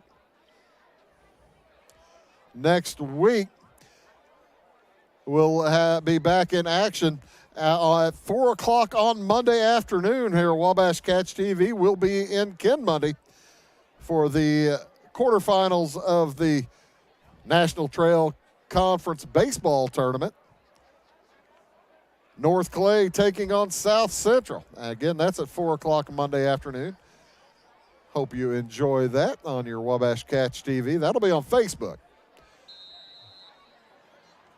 Set to kick it away for Breese Central is Griffin Thomas. And another relatively short kick is going to get over the head of Sellers and picked up by Thornton. He comes straight up the gut.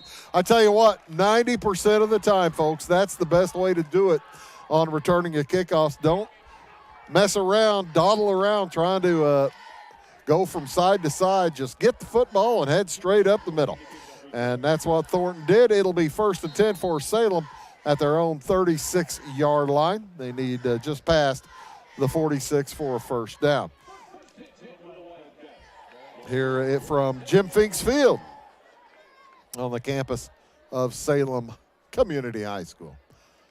First play of the half, Green back to throw, looks to his left. It is incomplete, intended for Miking Etris. Off of his hands and incomplete. Boy, Reverman was ranging close to that. Looked like he not quite close enough for him to get to it. Reverman in the defensive backfield along with Griffin Becker and Samuel Morgan.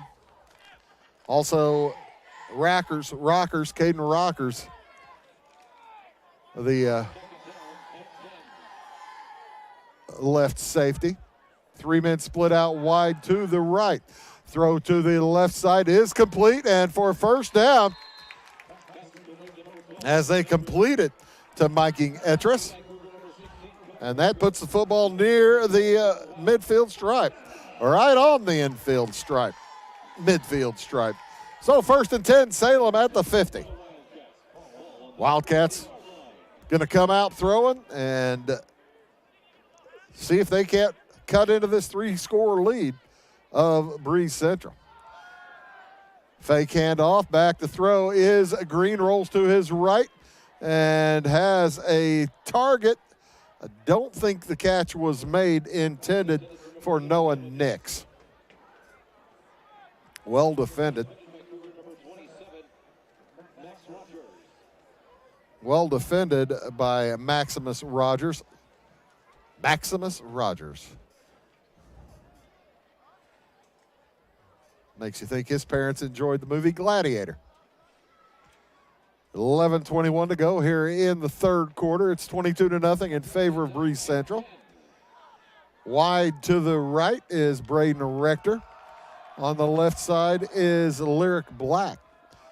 As the ball cut up through the middle, it's Green's got a lot of room. He's heading toward the right side, inside the 10. He's out of bounds at the 9, in between the 9 and the 8-yard line. What a carry for Samuel Green, a gain of 41 on the play. Not a whole lot of trickeration, just a off-tackle run. And the Wildcats want to get going before the Cougars are really all that much ready. Hand off to Mays. He gets back to the line of scrimmage before being shoved backwards. And that'll bring up 2nd and goal.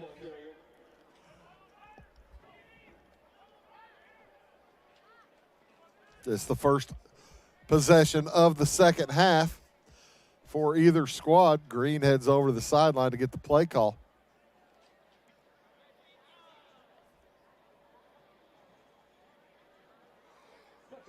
Heads back out with 20 seconds left on the play clock. That's the thing.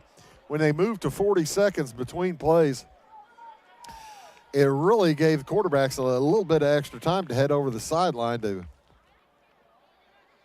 get calls from the coach. The handover, or the keeper across the 5. Green's going to get to the 4. It'll be 3rd and goal from there. Nice run by the quarterback, Samuel Green. And this is the best opportunity the Wildcats have had all night long. They need desperately to take advantage. 3rd and goal at the 4.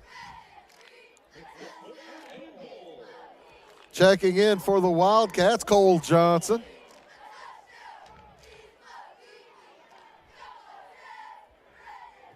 Jervis Mays remains the back behind Samuel Green as he goes under center.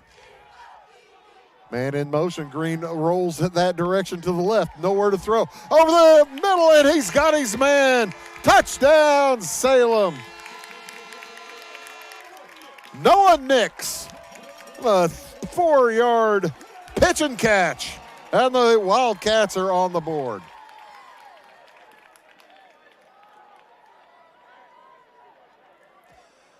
They really, what an outstanding initial drive of this second half. Setting up to kick the extra point, Max Ambule.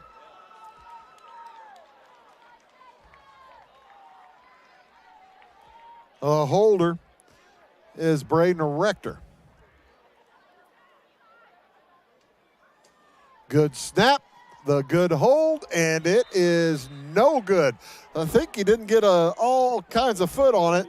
So with 9:35 to go here in the third quarter, it is Breese Central 22, Salem 6. Back after this. At Clay City Banking Company, we're all on the same team, regardless of zip code. At home, work, school, or across the country, you can be part of our team with our cutting-edge mobile banking products. From your hand, you can check balances, transfer money, make deposits, and pay bills. Looking for a loan? We've got you covered with our mortgage, agriculture, commercial, and consumer loans. Join our team today. Clay City, Flora, Louisville, and Fairfield banking companies with the hometown banks, member FDIC, and equal housing lender. So a good first possession here of the second half for the Wildcats. Gets them on the scoreboard. They trail 22-6, and that makes you wonder, what might have been had there not been those 2 interceptions maybe and the blocked punt and the fumble. As the Cougars were able to turn the blocked punt into points and then also able to turn the one of the interceptions into points. Breese set to get the football for the first time here in the second half. Ambule's kick is away and gathered at the 23. Fake handoff. Keeper heading up the left side or right side is dying. He's going to get all the way to the midfield stripe. Nice run back for Carter Dyen. D-E-I-E-N. Carter Dyen. Nice run back. So a 1st and 10 for Breese Central, almost into Salem territory at their own 49-yard line. Freeze comes out, trying to warm his arms up. It's getting cold, Connor. I don't blame you. He throws to his right. It is caught, and a gain on the play of, about 7 yards for Reverman. Braden Reverman, R-E-V-E-R-M-A-N-N.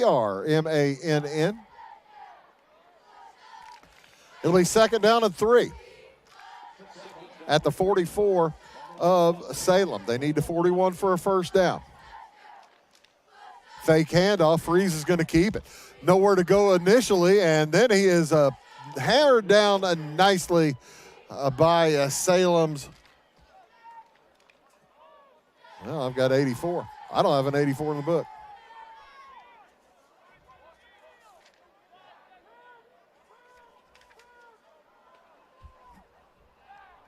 Maybe it was 64.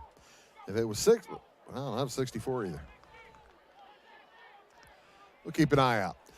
3rd down and 3 after the gain of about 2. Freeze fires to the right side.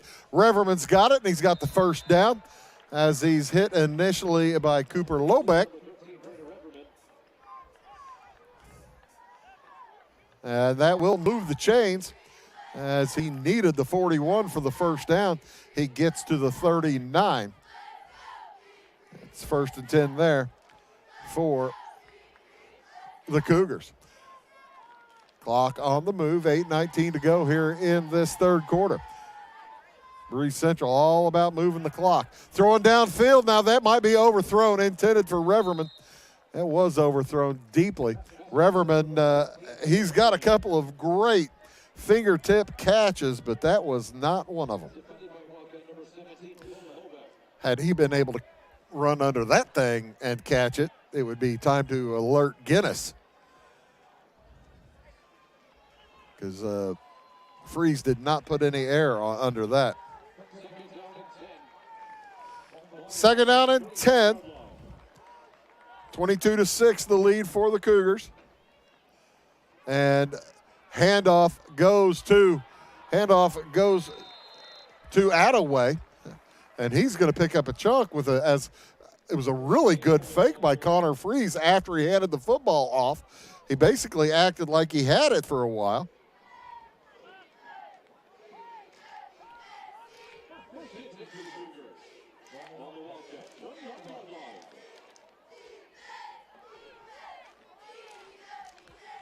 So 1st and 10, football at the 29.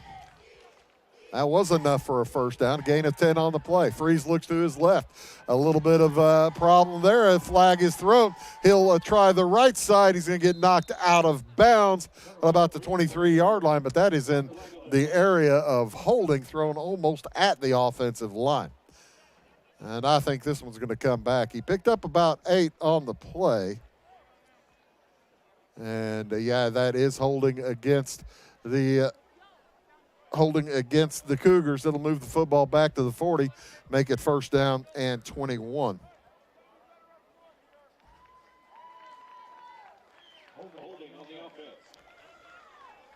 In St. Louis tonight in the 5th inning, tied up at 1. And guess who hit his 701st home run? Oh, I gave it away if I said 701st. Albert Pujols with a home run. How about that? And the Cardinals and Pirates tied at 1. Rolling to his left. Throw that direction. The ball almost dropped, but able to come up with it. Hayden Rickoff picks up about half of the picks up the penalty yardage, and it'll be close to all the penalty yardage. It'll be second down and about 12 or 13 from the 32-yard line.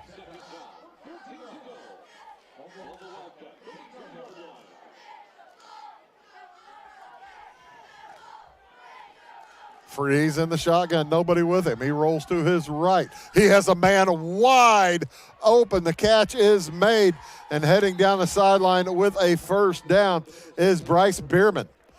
Bryce Bierman, kind of the forgotten man. He had a catch in the first half, but he just kind of wheel routed out there to the right side, and he picks up about 20 when they needed 10. It'll be 1st and 10 at the 12-yard line of Salem.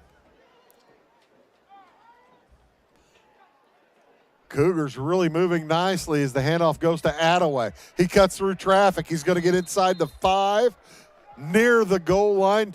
Did he get in? No, but he's going to have a first down. So it'll be 1st and goal at the 1. As the Wildcats scored on their first possession of the second half. Breese Central trying to match with 6:20 to go here in the third. Hand off to Attaway, chugs up the middle, touchdown!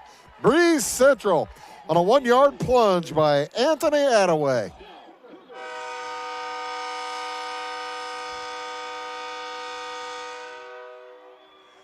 And there's the train whistle. That has nothing to do with Cougars. You would think it'd be a roar. A really loud mountain lion roar. But no, Chase Lewis on for the extra point. It's 28-6. It is 29-6. 6:15 to go in the third. Breese Central back up by 21 or 23, 29-6. Back after this.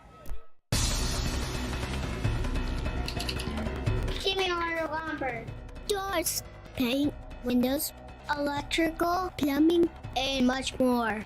Oh yeah, give me all your guns too. John Lucas. What? You better be dreaming about all the stuff we sell here at Zink Building Center. Oh, I would. Zink Building Center in Louisville on Route 45. It's a cool place. So each team has scored on their only possession here in the second half. Salem, who went into halftime down by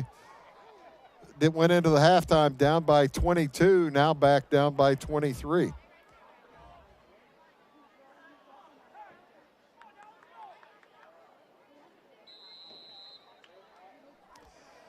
As the Cougars are set to kick it away.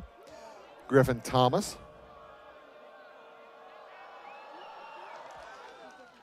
Kicks it away, and it's going to bounce at the 15, picked up at about the 13.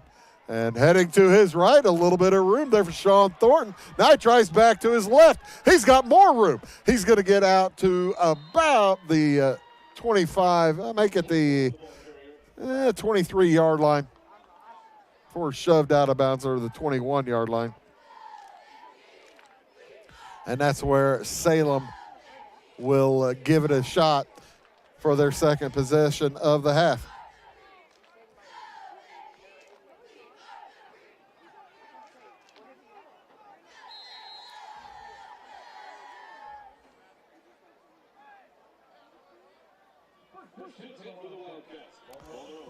First and 10 from their own 22.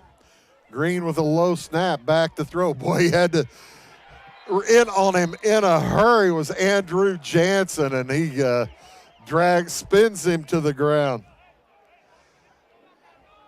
Andrew Jansen with a real quick stunt And there'll be a loss of about 6 on the play.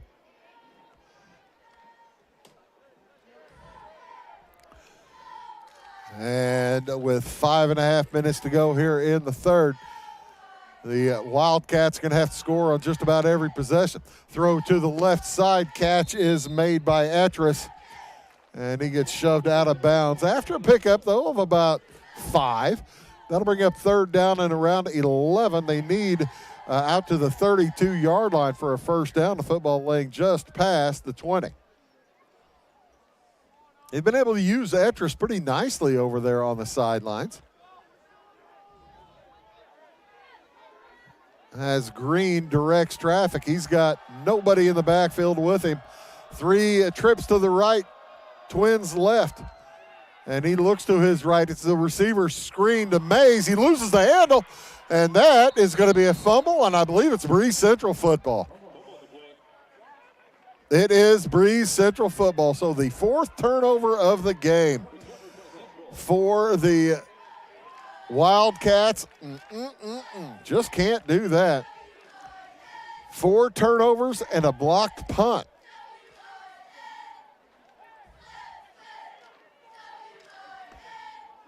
Breese Central, I don't believe they've turned it over yet. That might explain a lot of the records. Breese Central looking for their 5th win. Salem looking for their 2nd. So 1st and 10 at the 17 for the Cougars. They look for all of it to start the drive, and it is a looping catch made by Chase Lewis. How about that? 17 yards on the first play after the fumble.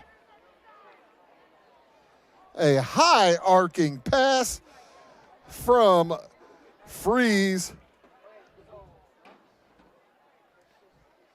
to Lewis Allen. How about that? Chase Lewis. That was a great catch by Lewis, too. Lewis was the 2nd touchdown of the game. He's having a big night. 2nd touchdown, and this is looking for his 4th extra point. That is good. With 5 minutes, 9 seconds to go in the third, it is 36-6. And we will be back in Salem after this word.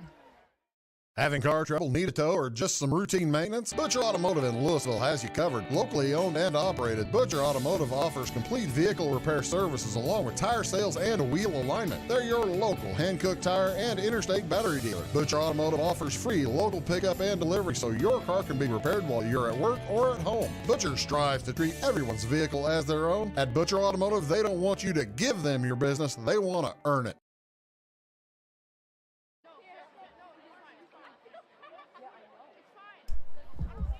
Well, I stand corrected. That extra point kick was no good. So Chase Lewis now with 3 successful kicks, 3 for 4. Check that. 1, 2, 3 for 5. And he also had a pass on an extra point. He has 2 touchdowns. And Freeze, for that matter, has 3 touchdown passes, as Breese Central leads by 29. A bouncer hits a Wildcat in the front row, bounces backward, and the Wildcats fall on it at about the 36, 37-yard line. Not bad field position to start their next one here in this third quarter, with right at 5:07 to go in the third. You are watching Wabash Cats TV's presentation of high school football here in Salem. Also online at YouTube at the Wabash Cats TV West channel. And with 5:07 to go in the third, it's 1st and 10 for the Wildcats. Green fakes the handoff. He's going to keep it. Gets through a couple of tacklers, and he's going to get near the 40. The ball's on the ground again, and I think it's another turnover. It sure is. Coming off the bottom of the pile with the football is Maximus Rogers, and Maximus has gone wrong for the Wildcats tonight. That is their 5th turnover of the game. 3 fumbles lost, 2 interceptions, and a blocked punt. They are fortunate to be down by just 29. With 4:56 to go, Breese hands the ball off. That is Maximus Rogers on the carry, and he'll pick up about 3.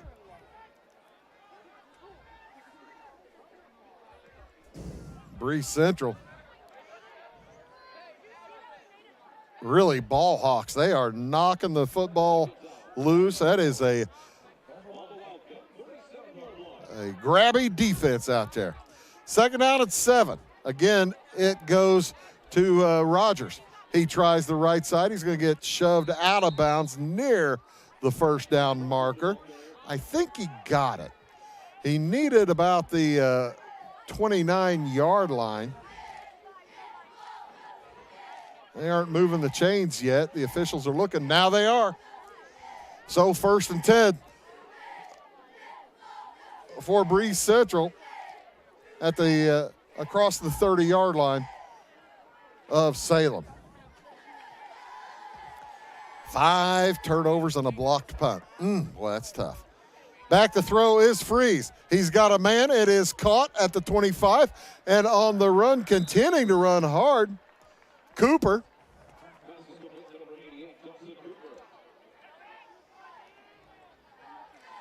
Dawson Cooper, big number 88. He has a 1st down as well inside the 20-yard line to about the 17. Short side of the field, the left side, that's where Reverman is. And the ball gets away from Breese. He's going to fall on it, and it's going to be a huge loss all the way back to the 37-yard line. A loss of 20 on the play, and that's a big break for the Wildcats. They needed something like that to go their way. Chasing him down back there. Nice job by Luke Anderson. You heard the fans go, Luke. So it's 2nd and a mile. 2nd and Carter. 2nd and 28. Throwing to the left side. It's picked after it was tipped. Interception coming down the sideline, and Mays with the pick. He thought he got shoved late out of bounds, but finally a turnover goes the Wildcats' way, and they'll have it with solid field position at their own 43-yard line. Boy, they needed that. Wildcats were getting their dauber down over here on the sideline. And that is a big pick-me-up. Down by 29, 35-6. You're looking for good things to happen that you can concentrate on.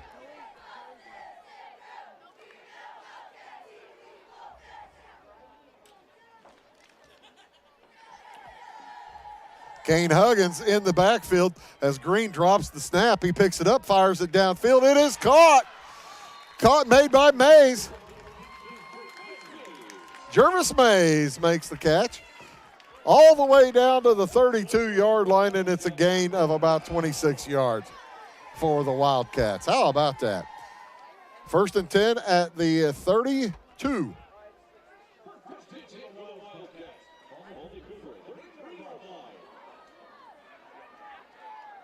They need the 23-22 for the 1st down. Back to throw again is Green. He's got his man out to the left side. It is caught out there by Miking Etris. And, boy, you could almost see at that time the defenders holding him up while the other defenders were coming in to try to swat the football away. I tell you what, once you get that, they've got 5 turnovers already from Salem. Once you see that a team may not have the best handle, that's when you really start to get aggressive to the football. And that's where Breese Central is now. 2:20 to go in the 3rd. A high-scoring 3rd quarter. 3 touchdowns in the quarter. Ball is dropped, and Green's going to have to fall on his Kason Sullins. Looked like Green wanted to hand it to him, and Sullins did not want it or did not take it, and that'll be a loss on the play of about 4, which will bring up 3rd down and 7. That, I said the dew wasn't really beginning to become a factor, but it may be getting out there now, as we've had about another hour for the temperature to fall. I think last night the low was in the 30s.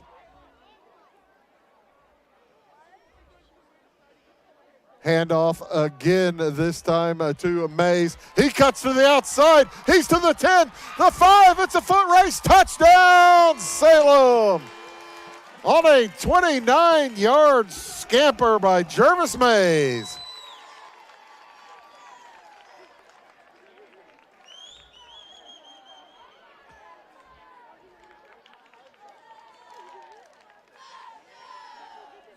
And that's the 4th touchdown this quarter in total. 2 from each team. The Wildcats will go for 2, try to cut it to a, well, they put the score on the wrong team up there. They put them on both teams. They'll adjust it, I would say. As it's actually 35-12. This would cut it from 23 to 21 points. And the ball is fumbled. It's loose. And another fumble by the Wildcats makes the extra point attempt no good. But with 1:24 to go in the third, your score, it is Breese Central 35, Salem 12. Back after this word. Do you bowl like this? That's great. Do you bowl like this? That's great too.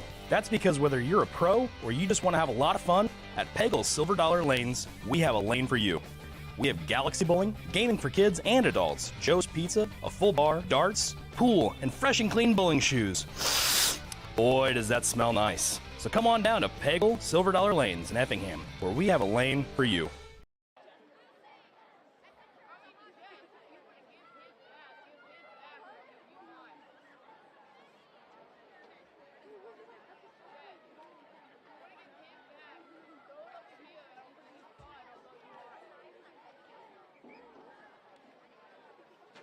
Minute 24 to go here in the third quarter.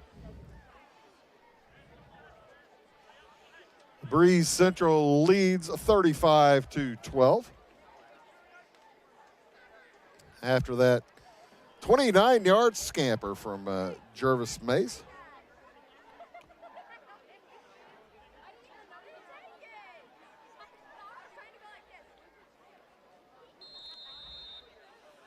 As Ambule will kick it away for the Wildcats.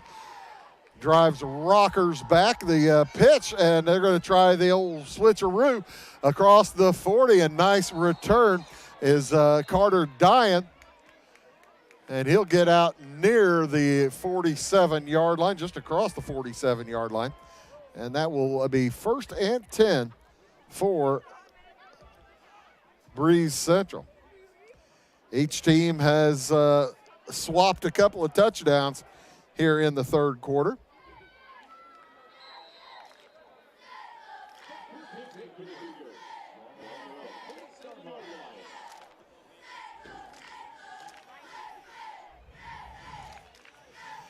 So Freeze hands the ball off to Anthony Attaway. He gets across midfield. He's still on his feet. He's going to have 1st down yardage, a gain of about 13. For Anthony Attaway, as Breese Central may just try to run the ball here for the rest of this possession, see if they can't burn a little bit of clock. That's a big pickup on the play, a pickup of about 13 to the 40-yard line. And that is where the Cougars will have it, leading by 23.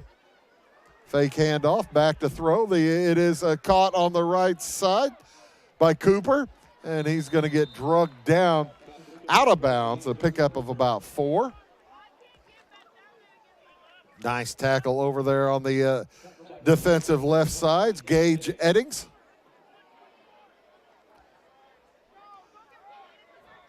And that'll bring up 2nd down and 6. Reverman split wide to the right.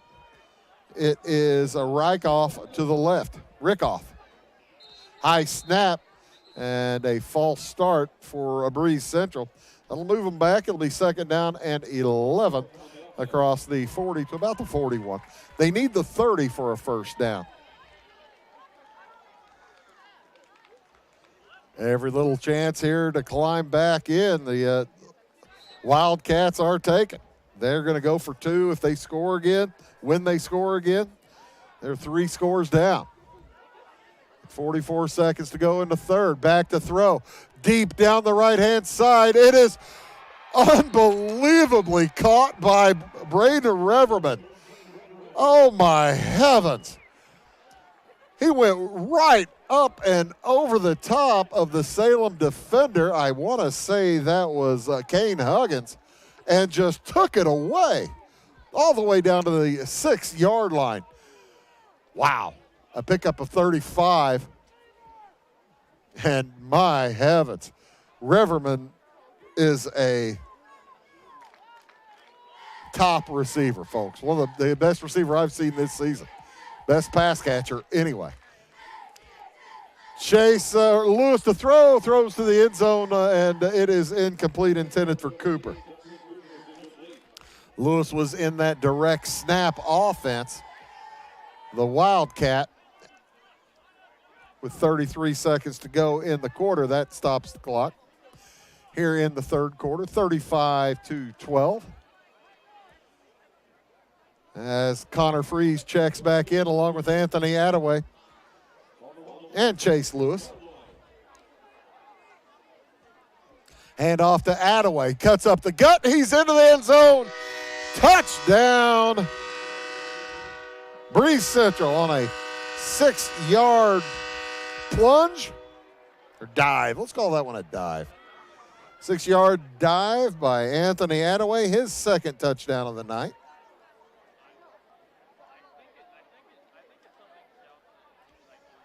Makes it 41-12. With 29 seconds to go here in the third quarter, a big scoring third quarter. As Lewis will attempt the extra point. This time it is up, and it is good. So, with 29 seconds to go in the third, that makes it Breese Central 42, Salem 12. Back after this word.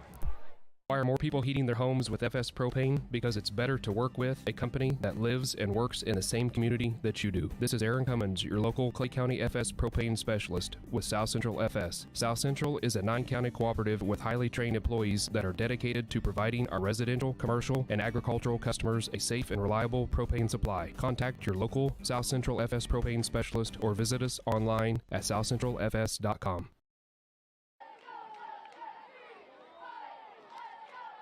5 touchdowns already scored in this third quarter after only 3 were scored in the first half. I mentioned to Coach Green before the game, I said, Coach, we're going to need to make this one a scoring contest, high-scoring contest. He says, yeah, Bruce, we'd like to. There's that gorgeous moon, folks.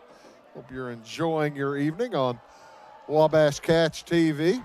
That one's all the way down inside the 10-yard line where Thornton will gather. Head straight up the middle, and he's going to get out to about the 25 before he is dropped. Yeah, I was talking to Coach Kevin Green before the game, and I said, Coach, this Breese Central can put some points up.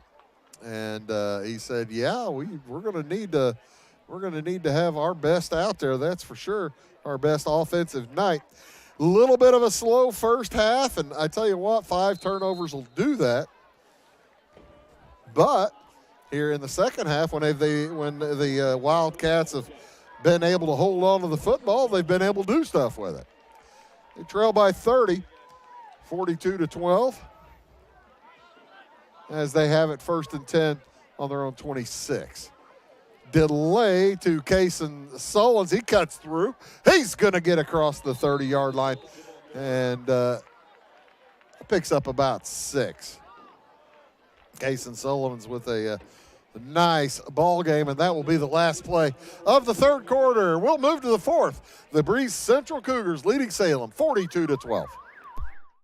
It is all things new at Zimdar's Heating, Air Conditioning, and Appliance Repair. We have a new line of heating and cooling equipment and new technicians. Our new equipment line offers 24 months free financing and excellent warranty coverage. Our experienced service technicians can provide you with quality service and repairs on all brands of HVAC equipment. Zimdar's has been serving Clay County and the surrounding areas for over 23 years. The employees of Zimdar's are here to help, so call local and call Zimdar's. Make Carnaby Square in downtown Fairfield your fashion leader. We're the little boutique with a big inventory of beautiful, trendy outfits and clothing in a wide array of your favorite name brands. And don't forget our large selection of jewelry and accessories. Carnaby Square is Southern Illinois' largest dealer of Brighton. At Carnaby Square, we take pride in our one-on-one, knowledgeable customer service and look forward to helping you create your own special look. Plus, always free gift wrapping. Find endless gift ideas 24/7.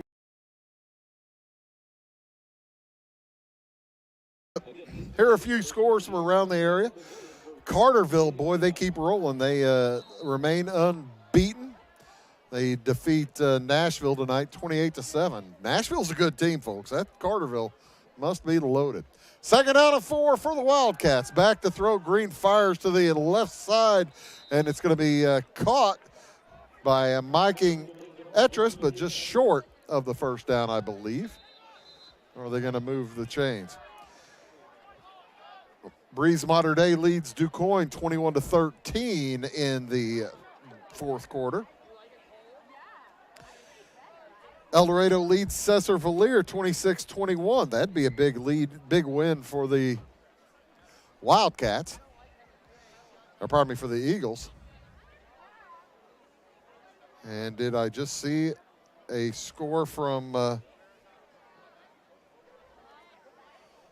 as they're checking, bringing out the chains. Oh, Hamilton County wins at Florida tonight, 15-13. Doggone it, the Wolves needed to win that one.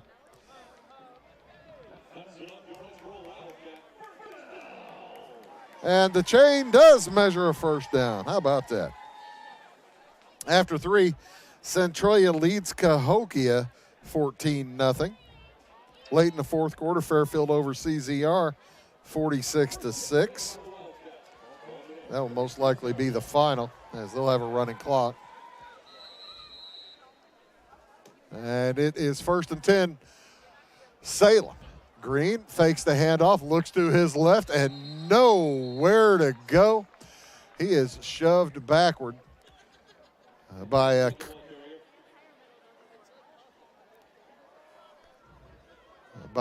Connor Becker, along with Andrew Jansen. Those boys have been, that right side of the Breese Central defense has been living in the Salem backfield.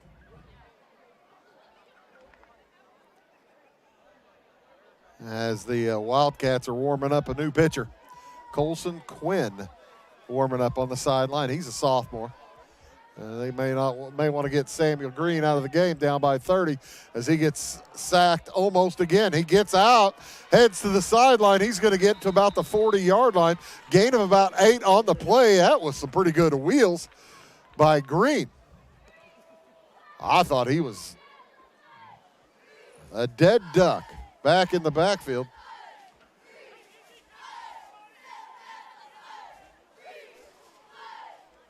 Lyric Black will check back into the game for the Wildcats, replacing Braden Rector. We're down to 10 minutes, 49 seconds to go here in the football game. Sullen's in the backfield as Green goes under center. Fake handoff on 3rd and 6. Green looking to throw. Now he's looking to run. Cuts back up the middle. He's got the first down. Gets across the 45 before being shoved backwards, depending on the spot. He should have it. Looked like he got to the 47, and they will give it to him. 1st and 10, or he earned it. Yeah, I'm not going to say they gave it to him. He earned it. 1st and 10 for the Wildcats.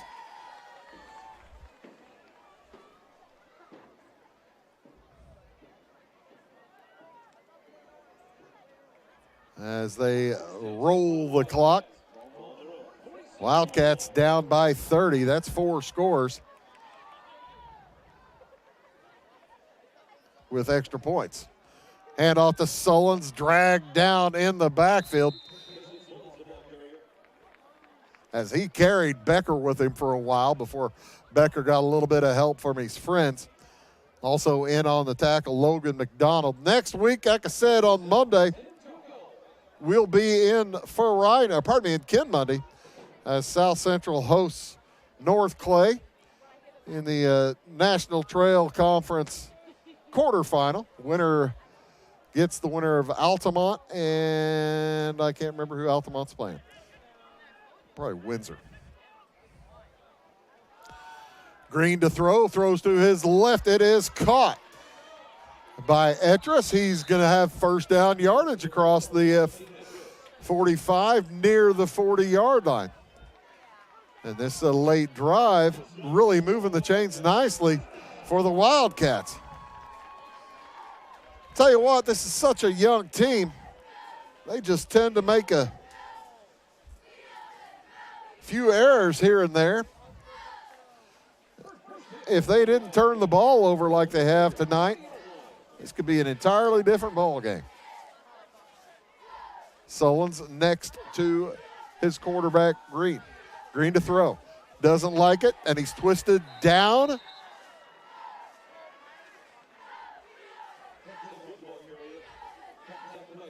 Sack given, sacked for Andrew Jansen, and he went down a little bit roughly.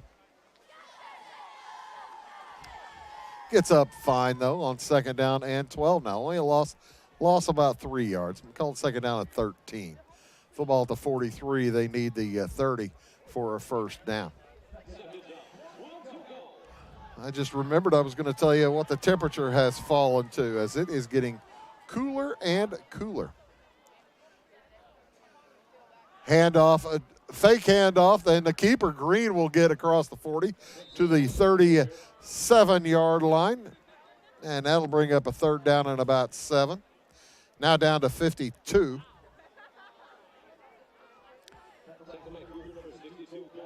Here in Salem.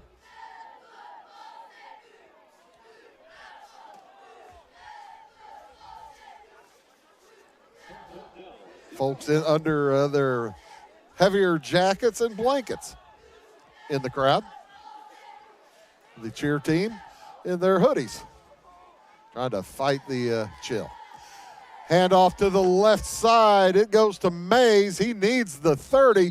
He's not going to make it. That'll bring up a fourth down and about 3. Wildcats will, of course, go for it. Down by 30 here with 7.5 minutes to go in the football game. As Samuel Green heads to the sideline, talks to his dad, Coach Kevin Green. He heads back out and tells the boys how they're going to be successful here on fourth down and long. Next Friday night, folks, by the way, if you're sticking around on Wabash Catch TV, we'll be in Fairfield as the Mules take on Hamilton County. It's Fairfield's homecoming on Friday night. Hope you're around to enjoy it. On the keeper, Green did not make it. Needed the 30, and he gets dropped at about the 32, and the Wildcats will turn it over on downs.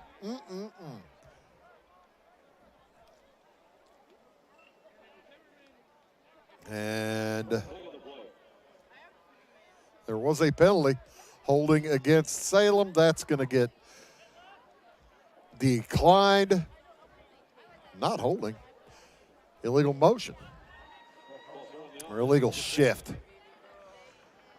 And it will turn it over on downs for the Cougars. With 6:52 to go in the game, Cougars up by 30. And I bet you Coach Short going to be running the ball. He's got a new quarterback in the game.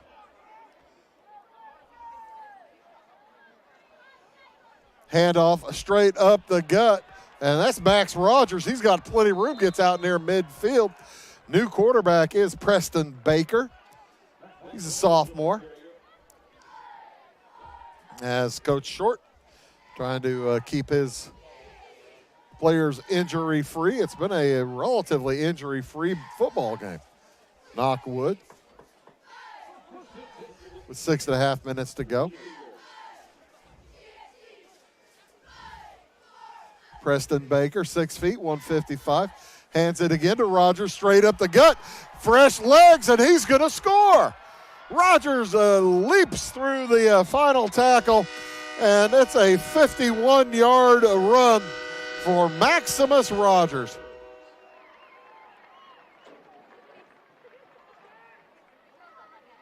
Out of nowhere. Rogers is a 5'10 junior. And with 6:18 to go, Breese Central is going to try to go up by 37. Right? Yeah. 48-12 right now. Lewis's kick is up, and it is good. So with 6:18 to go in the game, Breese Central puts it on again.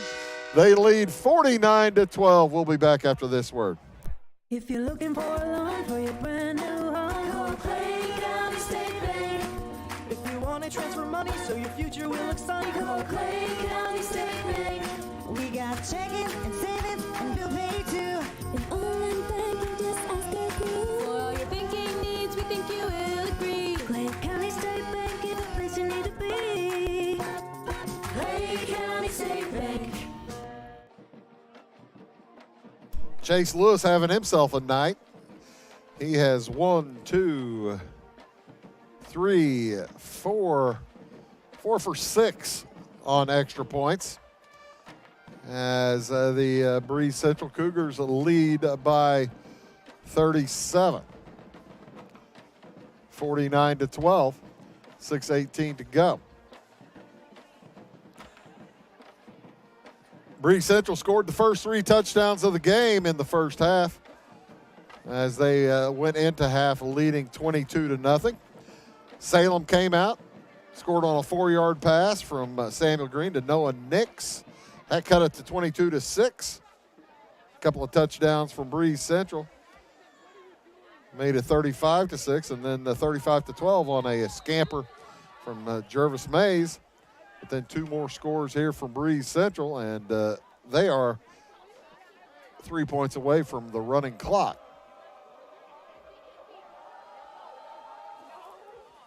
They're tough customers, that's for sure. Kickoff gathered by Kane Huggins. And he's going to get dropped at about the 33-yard line.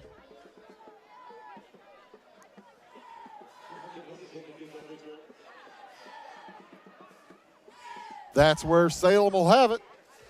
Probably see a new quarterback, I'm thinking, for the Wildcats. We will see a new quarterback for the Wildcats as Colson Quinn. Sophomore checks in. 5'10", 160. Trying to keep Samuel Green healthy and upright, too. I suspect there are subs actually looking. There are subs on both sides of the football as the handoff goes straight up the gut. A little bit of room there for Salem, for Jeremiah Reinhardt. He picks up about 4. A long 4, so it'll be second down and 6. Second down and 6 for the Wildcats. Down by 5, 6 touchdowns. Yeah, I suspect Salem will be just glad to get 3 or 4 first downs and run clock.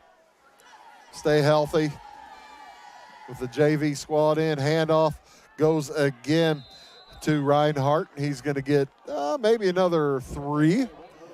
Gets across the 40 to the 41-yard line. They need the across the 43 for a first down.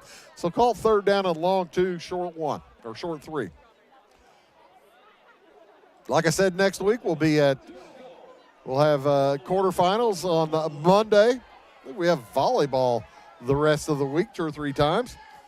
And then on Friday night in Fairfield for football. Wildcats will be on the road. I believe the Wolves are on the road too. 3rd and short on the handoff up the gut. And that would be a first down for Reinhardt if it will hold. Because speaking of hold, a late flag came into the pile. And I'm thinking the way the night has gone, that's going to be holding. Personal foul, face mask. Check that. And a 15-yard penalty will move the Wildcats into Breese Central territory. That's a big one. That's the second personal foul tonight on the Cougars. They had a horse collar foul earlier in the game.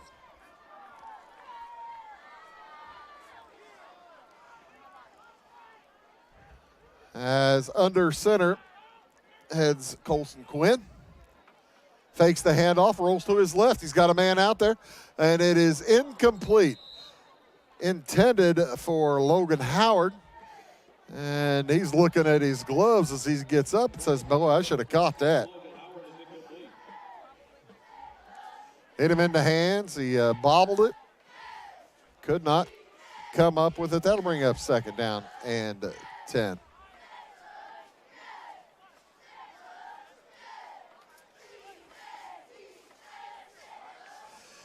Next week, the Wildcats back on the road to Columbia. Columbia lost, we're losing tonight to Wood River. I didn't see the final in that, but they were down 3, I believe. That wasn't a final, was it?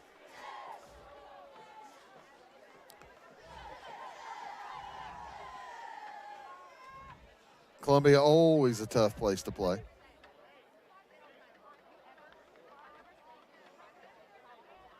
Johnston City beats Goreville 50-8. Let's see if I get I'm looking for the final. Benton beat Harrisburg tonight. That's a big one, 24-21. And East Alton Wood River does defeat Columbia tonight, 22-13. It wins by 9. Back to throw, Quinn. Looks downfield, nowhere to go. He's going to get shoved out of bounds at about the 39-yard line. No gain on the play. That'll stop the clock with 3:26 to go. So, yeah, the Wildcats will head into a Columbia squad next week. That will drop to, they'll be 4-2, 2-1 in the conference. Breese Central will move to 3-0 after tonight, as they will be on top of the conference all by themselves.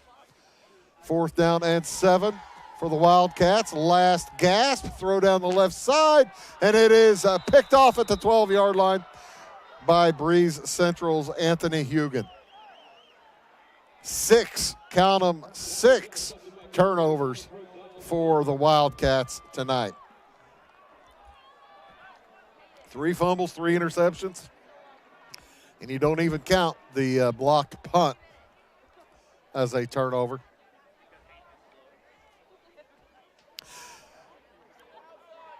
Hamilton County defeated Flora tonight, so they'll have blood in their eye next week heading to Fairfield. Hamilton County will be fighting to get in position for a playoff spot. Been a while since the Foxes had a chance for playoffs. That's where we'll be Friday. Breese Central Friday night will be at home against Roxana, if you were wondering. And they'll take a 5-1 record into that game. Their only loss this year, by the way, to Breese Mater Dei, the neighbors across town.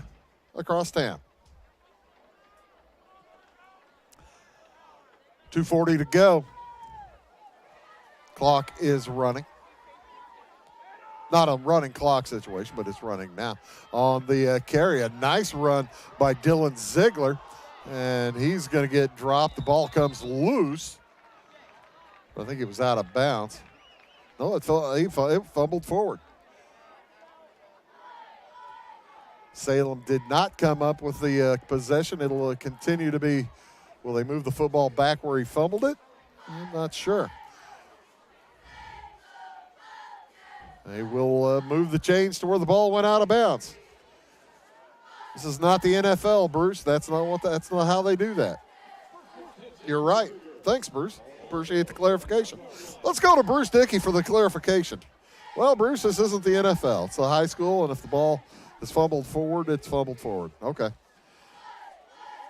Handoff goes again to Ziegler. Tries the left side. Cuts back against the grain. And he had a little bit of room before he is spun down by Tanner Ballard. Tanner Ballard.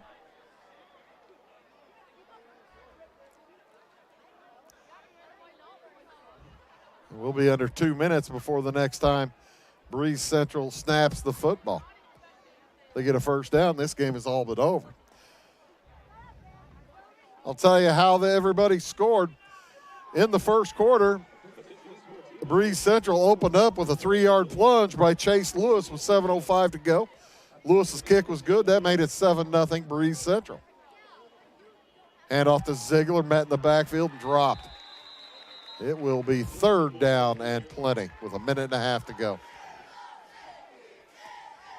Then later in the first quarter with 4:05 to go, it was a 16-yard pass, Connor Freese, to Braden Reverman. And ladies and gentlemen, I could not be more impressed by number 13, Braden Reverman. He is the real deal as receivers go. Fast and great hands. Their third scorer was Freese to Hayden Rickoff with a 16-yarder in the middle of the second quarter with 7:55 to go in the second. That'll bring up a short run. We'll bring it 4th down. And first down. Check that. He got across the line. And Breese Central can probably just take a knee. We went to half with Breese Central leading 22-0. Third quarter opened with a Salem touchdown, one of their 2 touchdowns tonight. Samuel Green, 4-yard pass to Noah Nix. Ambule's kick was no good. That made it 22-6. With 6:15 to go in the third quarter, it was a 1-yard plunge from Anthony Attaway as the Breese Central takes a delay of game, and that is going to do it. Like I said, with 6:15 to go in the third, a 1-yard plunge, Anthony Attaway. Chase Lewis's kick was good. That made it a 29-6 score. Later on in the third, with 5:09 to go, 17-yard pass from Connor Freese to Chase Lewis. The kick was no good, and that made it 35-6. Salem responded with a 29-yard scamper. Jervis Mays, the run failed for the extra point. That made it 35-12. And with 29 seconds to go in the third, it was a 6-yard dive, Anthony Attaway. And Lewis's kick was good. That made it 42-12. And finally, Maximus Rogers with 6:18 to go in the game scored on a 51-yard run down the middle. And that makes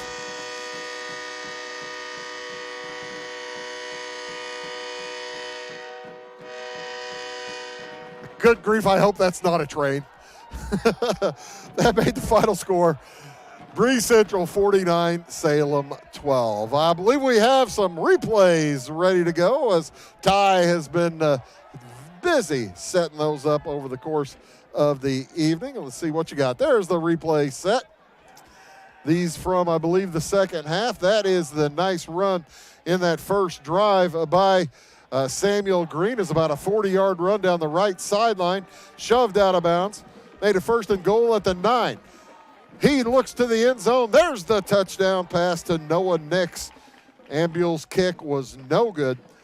That made it 22-6 early in the third quarter.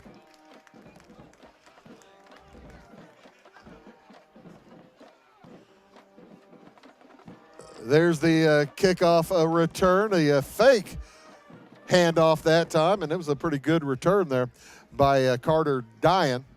as he got all the way near midfield. And later on, back to throw, Freeze over the middle. A nice catch made by Hayden Rickoff. That got him down to the 1 yard line. Anthony Attaway plunges up the middle for the touchdown for Breese Central. And that made the score at that point 29-6. There's a fumble where the Breese Central recovers. Later on in the quarter, with 5 minutes to go, 5:09, Connor Freeze over to the right side. Chase Lewis, what a catch. As, boy, good hands all over the place for Breese Central. Here's a nice run from Green as he gets through traffic. Oh, but this is the one where he fumbled it later on. That was, I believe, the 5th turnover of the game. No, that would have been the 6th. 5th. Lob, 5th turnover, 3rd fumble. Lob pass over to the right side. Cooper with an outstanding run after the catch. Now from the 36, there's the pick by the Wildcats. A nice job on the pick, Jervis Mays. Ball is dropped, and that meant trouble for the Wildcats. But all the way back from the 29, handoff goes to Mays. He cuts around the right side, heads to the end zone, and finds the pylon for the touchdown. That made it 35-12 in favor of the Breese Central Cougars. Lob pass down the side. That was a great catch again. What a fine catch down there by Raverman. Reverman is an outstanding receiver. Set up the 6-yard dive by Anthony Attaway. Lewis's kick was good. And the final, this might be the final. Oh, there's a big sack by by Breese Central. This might be the final turnover by Salem. Samuel Green in all kinds of trouble. Able to break loose and gets out. And gets out to around the 40. Here's the final touchdown. Max Rogers, 51 yards through the left side of the line, and then he just went chugging down the sideline into the end zone.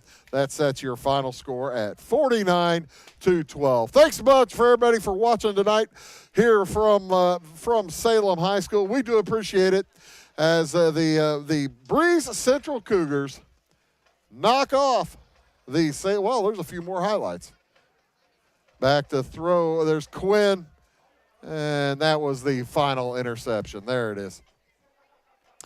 Thanks again from all of us from Wabash Catch TV as the Breese Central Cougars knock off the Salem Wildcats by a final score of 49-12. For all of us at Wabash, so long from Salem High School.